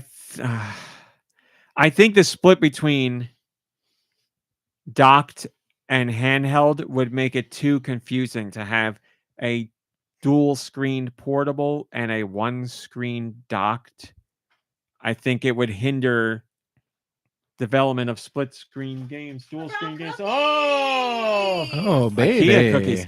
IKEA cookies. I think would hinder it because you'd have Looks a developer amazing. who'd be like, we're not going to do a dual screen game because people who play on TV can't do it. So we're going to do 1 screen. Yeah, I think I would love, like, make your definitive answer. 1 screen or 2 screens, and then build the system for that. Because I do love dual screen, and I wish that came back, but I don't think it will. Look, it doesn't matter what I say because Nintendo's going to do whatever they're going to do, and I'm probably going to end up liking whatever it is, no matter how upset I am once it's announced. I would personally not want him to go back to the dual screen for that particular reason, for the same reason you said. I want it to be a little bit more focused. I don't want developers to be scared away. Mm-hmm. I want all I can get. But yeah, I mean, like I said, it doesn't matter what I say because every time they thank you. Every time they announce something, I'm always like, "What is this crap?" And then I end up loving it. So I'm just gonna stay out of this. I mean, sorry, I'm eating a cookie. You've pulled back on that a lot, and like I've I don't even tried. want to say recent years. It's been like a few years now. So It's taken a You're lot of frank. work, believe Yeah. it or not. you did it. This cookie's good. Thank you for the question, Game Freak, and the Patreon support. We're not doing music because Mom Brain just got in. So that's it. We got nothing else. We can end with something special. Oh, you got some? Ladies and gentlemen, Deux Views. God. It's never news. Rumor of the week with Dew Michaels. Thought it was starry. Ladies and gentlemen, the stars of the show are the spiders and the flies that creep and they crawl all around the video game world and bring me the freshest, juiciest video game related rumors that are fit to speak at the end of the show. Now, normally, Not bad. no, it's getting better. It's got better. It's getting better. Normally, they're rumors, what I present to you. Of course. But today we're going to do something a little different. I've got a full-fledged fact here, Oh my God. a true story that Holy is crap. definitely happening. No ifs, ands, or buts. It's So like we're a real news outlet. without further ado, here's the totally real news story that was not made up while I'm speaking. So we spoke a little bit about Sakurai earlier, and he has been indeed working on a new game, right? That's what we talked about. For 2 years now. But you know what? He never was specific. He didn't say video game, did he? Nope. He didn't. He- Said he got a pitch. Invented a new sport involving a boomerang, chickens, and wicker baskets. Wow. No other details available at this time. But yes, he's talking all the big leagues, MLB, NFL, the Japanese leagues too. You know, Nintendo, I mean, has a history in making like toys and games. So this, games that aren't video games. So this story checks out. This is the real deal. This makes sense to me. Wow. He wanted to take a little bit of a step back from all the screens. Mhm. So he's been Makes perfect sense. So he's got like a chicken coop going in his backyard for the chickens. He went to Australia. He's been taught like sourcing specific wood for the boomerang. Mhm. And then as far as the wicker basket goes, we're not sure. We're still trying to find out where the best wicker is. The spiders and flies need a little more time to get the information on But they're out there. Don't you worry. that. Well, I look forward to playing this new Nintendo related sport. That's very exciting. So does Sakurai. I hope it doesn't have to be played outside, but I have a fear it does with chickens and boomerangs. So, thank you very much, Stu. And on that note, another one in the books, my friends. Thanks for joining us. I hope you had a good time. We had a good time. And we're going to do it again next week. I don't remember if Nikki Hill said he's going to be here next week or not. I don't remember. I hope so. I'll be here. We all hope he's going to be here. Sure. Mom Brain will be here as far as I know. So yeah, we'll run it back next week. And I'll tell you the game during the podcast that I was like, I can't. Oh no, I got to do this. No, I don't. I'll save it for later. All right. I was going to tell you the podcast, I can't talk about it. Well, I can talk about it next week and you'll hear all my thoughts. So look forward to Apparently, that. I can't talk about it. So thanks for watching. Thanks for listening. We'll see you next week. Goodbye, everybody. Goodbye. Goodbye, everybody. Goodbye. Got after show anything? We covered a lot of ground. Yeah. I mean, nothing that you can. Oh, I started watching Only Murders, the new season. I watched 2 episodes of that. And I love it. yeah, But I love the show. I love those characters. They could do whatever at this point. And I love them did so you much. see so. Martin Short and Meryl Streep out like for a night on the town? Are they together now? Like, 'cause I of the was show? wondering the same question. Like they were out, like every picture of them is like them laughing and like having a great time, and they got in a car together and were driving away. I was like, are they actually? Yeah, they might be dating, but I think that's wonderful that they get along so well. SD, great question. That's an after show thing. SD asks, any other good shows this anime season? So I haven't gotten started on too much new anime for the new season, but Don to Don, which I said I'm watching and I love. Also, I'm watching the new version of Ranma 1/2, which I have only seen a handful of episodes of the original Ranma 1/2. And PC, you guys know PC. Her husband is a huge fan of Ranma 1/2, and he didn't know. Yeah, he didn't know that they were doing whatever you want to tell it. My understanding is it's like pretty darn close to a shot for shot remake of the original, but I don't know. But they were bringing the show back, and I told him, and he was very excited. And I was like, you know what? I guess I'll watch it because I'll watch anything on the treadmill, and it's a weekly show. So I'm watching Ranma 1/2, and it's fun. I really love the art style. It's very classic style arts, but it's also updated. I love the color scheme. It's very it's like muted colors and muted pastels, but still colorful. I don't know. It's hard to describe. But it's a really nice looking anime. It's not really an action oriented anime. It has action in it, definitely, but it's mostly a comedy anime. For those who don't know, Ranma 1/2 is about this guy, Ranma, who goes to China to train with his father in, martial arts. And they train in this spot that's filled with all these like magical whatever. It's a magical place. And there's all these pools and there's all these like posts above the pools. And what you're supposed to do is like perfect your balance on the posts. Karate Kid 2. Yeah. And fight on the posts. But him and his dad, they are very good, but they get on each other's nerves all the time. So they get into a fight where they really get into it back and forth, and they fall into the pools below. And one pool, the pool that the dad falls into, turns him into a panda bear. So anytime he gets hit with cold water, he's a giant panda. But when he gets hit with hot water, he goes back to the guy. Ranma falls into a pool that anytime he gets hit with cold water, he turns into a girl. But when he's hit with hot water, he turns back into a guy. Yes. Ranma ends up in an arranged marriage with a girl in Japan. They go back to talk and meet and whatever. And the girl that Ranma is supposed to marry hates guys. She can't stand guys at all. And Ranma acts like he doesn't like her. Wet. Ranma acts like he doesn't like her, but he does. Nice. And it's about them like supposedly being engaged to be married and her not liking him at all. It's like them slowly warming up to each other, but they still hate each other. It's a comedy anime. I like it. I like it. They a lot. will It's very learn fun. to love. Yeah, it's very old school. It's fun. It's just stupid fun. Oh my God, Ice Dilbert. Yes, that's on my list to watch, but I don't.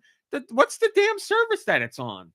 The show is From. I've had From on my list forever, but now it's popping up all over again because I don't know. I guess the newest season is airing. I've heard so many good things about From, but it's on like a streaming service nobody has. By the way, I got to talk to you about that. I did not forget about our talk about splitting the cost of streaming and all that. Great. I'm glad. I did not forget. I had to because I got my latest bill and I was like, holy cow. Like, yeah, I all did not just because I forget. want to watch Agatha. 100% doing that. I had to cancel the other ones and all that crap. So this week will be the week I'll have Let's a lot do it. Free. From is not an anime. No, it's a live action. Thank you, Ice Dilbert. It's on MGM Plus. Yeah, like, what am I getting MGM Plus for? I'm not going to pirate the show, but like, I know it's 3 seasons. Well, I'm not going to speed run the season because that's not how I watch it. But like, I'm not going to do a week free trial just to get, because I'm not going to rush the show. But I've heard From is amazing. Like, people are over the moon about it. And I talked to my sister. I was like, have you heard of this show From? And she's like, yeah, I watch it. It's great. It's amazing. And I was like, of course you do, because you work at Comcast and you got every login for everything. Use her password for a week. I can't, though. It's that damn thing where it was doing it for Showtime. She gave me her password. I logged in to watch, and I watched 2 episodes, and then the next day I go back to watch, and it's like, and it wants you to bother her again. And I watch it like 3 a.m, so I can't text her and be like, what code did it give you? So right. Yeah. Man, they thought of everything. These people. MGM still exists. It's true, television. Have you seen the new, like, you watch ads and then there's a skip button and you hit skip, but it just skips you to the next ad, and then there's like the final skip button. Have you seen that yet? No. Oh yeah. No, There's I have that. There's all kinds of stuff. We get like on YouTube TV, we get the wonderful thing where like they'll have an ad spot where people can buy the slot and their ad airs, or YouTube can buy it to do whatever they want, and YouTube will buy, or they don't buy it, they own it already. YouTube will take the slot to just show nothing, and it's just like, here's 30 seconds Why of don't they comms just from have YouTube. So it's yeah. like the YouTube logo in the corner, and it's like a stream and like maybe a wind chime in the background, or like a picture, or like video footage of a mountain and like bird noises. It's great. I'm I not love mad it so at it. much. Yeah, No, I it's like great. I like that better than an ad. When but- we're watching TV, we get annoyed when it gets cut short. We're like, give us the full 30 Yeah, seconds, because yeah. like the show comes back and we're like, because it's very quiet. It's like ASMR. It's very quiet, Yeah. very tranquil and relaxing, and it's How do I get that? it's great because it's it's like we've been talking political commercials where they're screaming in your face Oh and they're my like, God. they want you to die and whatever, and they're then radical. yeah.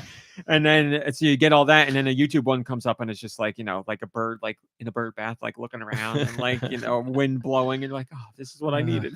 That's nice. So yes, I've heard about From. I really want to watch it. I've almost pulled the trigger on getting MGM a whole bunch of times, but I haven't. Maybe your comment right now is my motivator, and if it is, you'll find out on Patreon, because I'll write about it this week. All right, that's our after show. Thanks for watching. Thanks for listening. Play some games, hang out with friends and family, rest, relax. You deserve it. Thank you, everyone. And we'll see you next week. Goodbye, Goodbye. everybody. Goodbye. Goodbye. Oh, what am I doing? That's the wrong one. Goodbye again. Goodbye, everybody. Goodbye.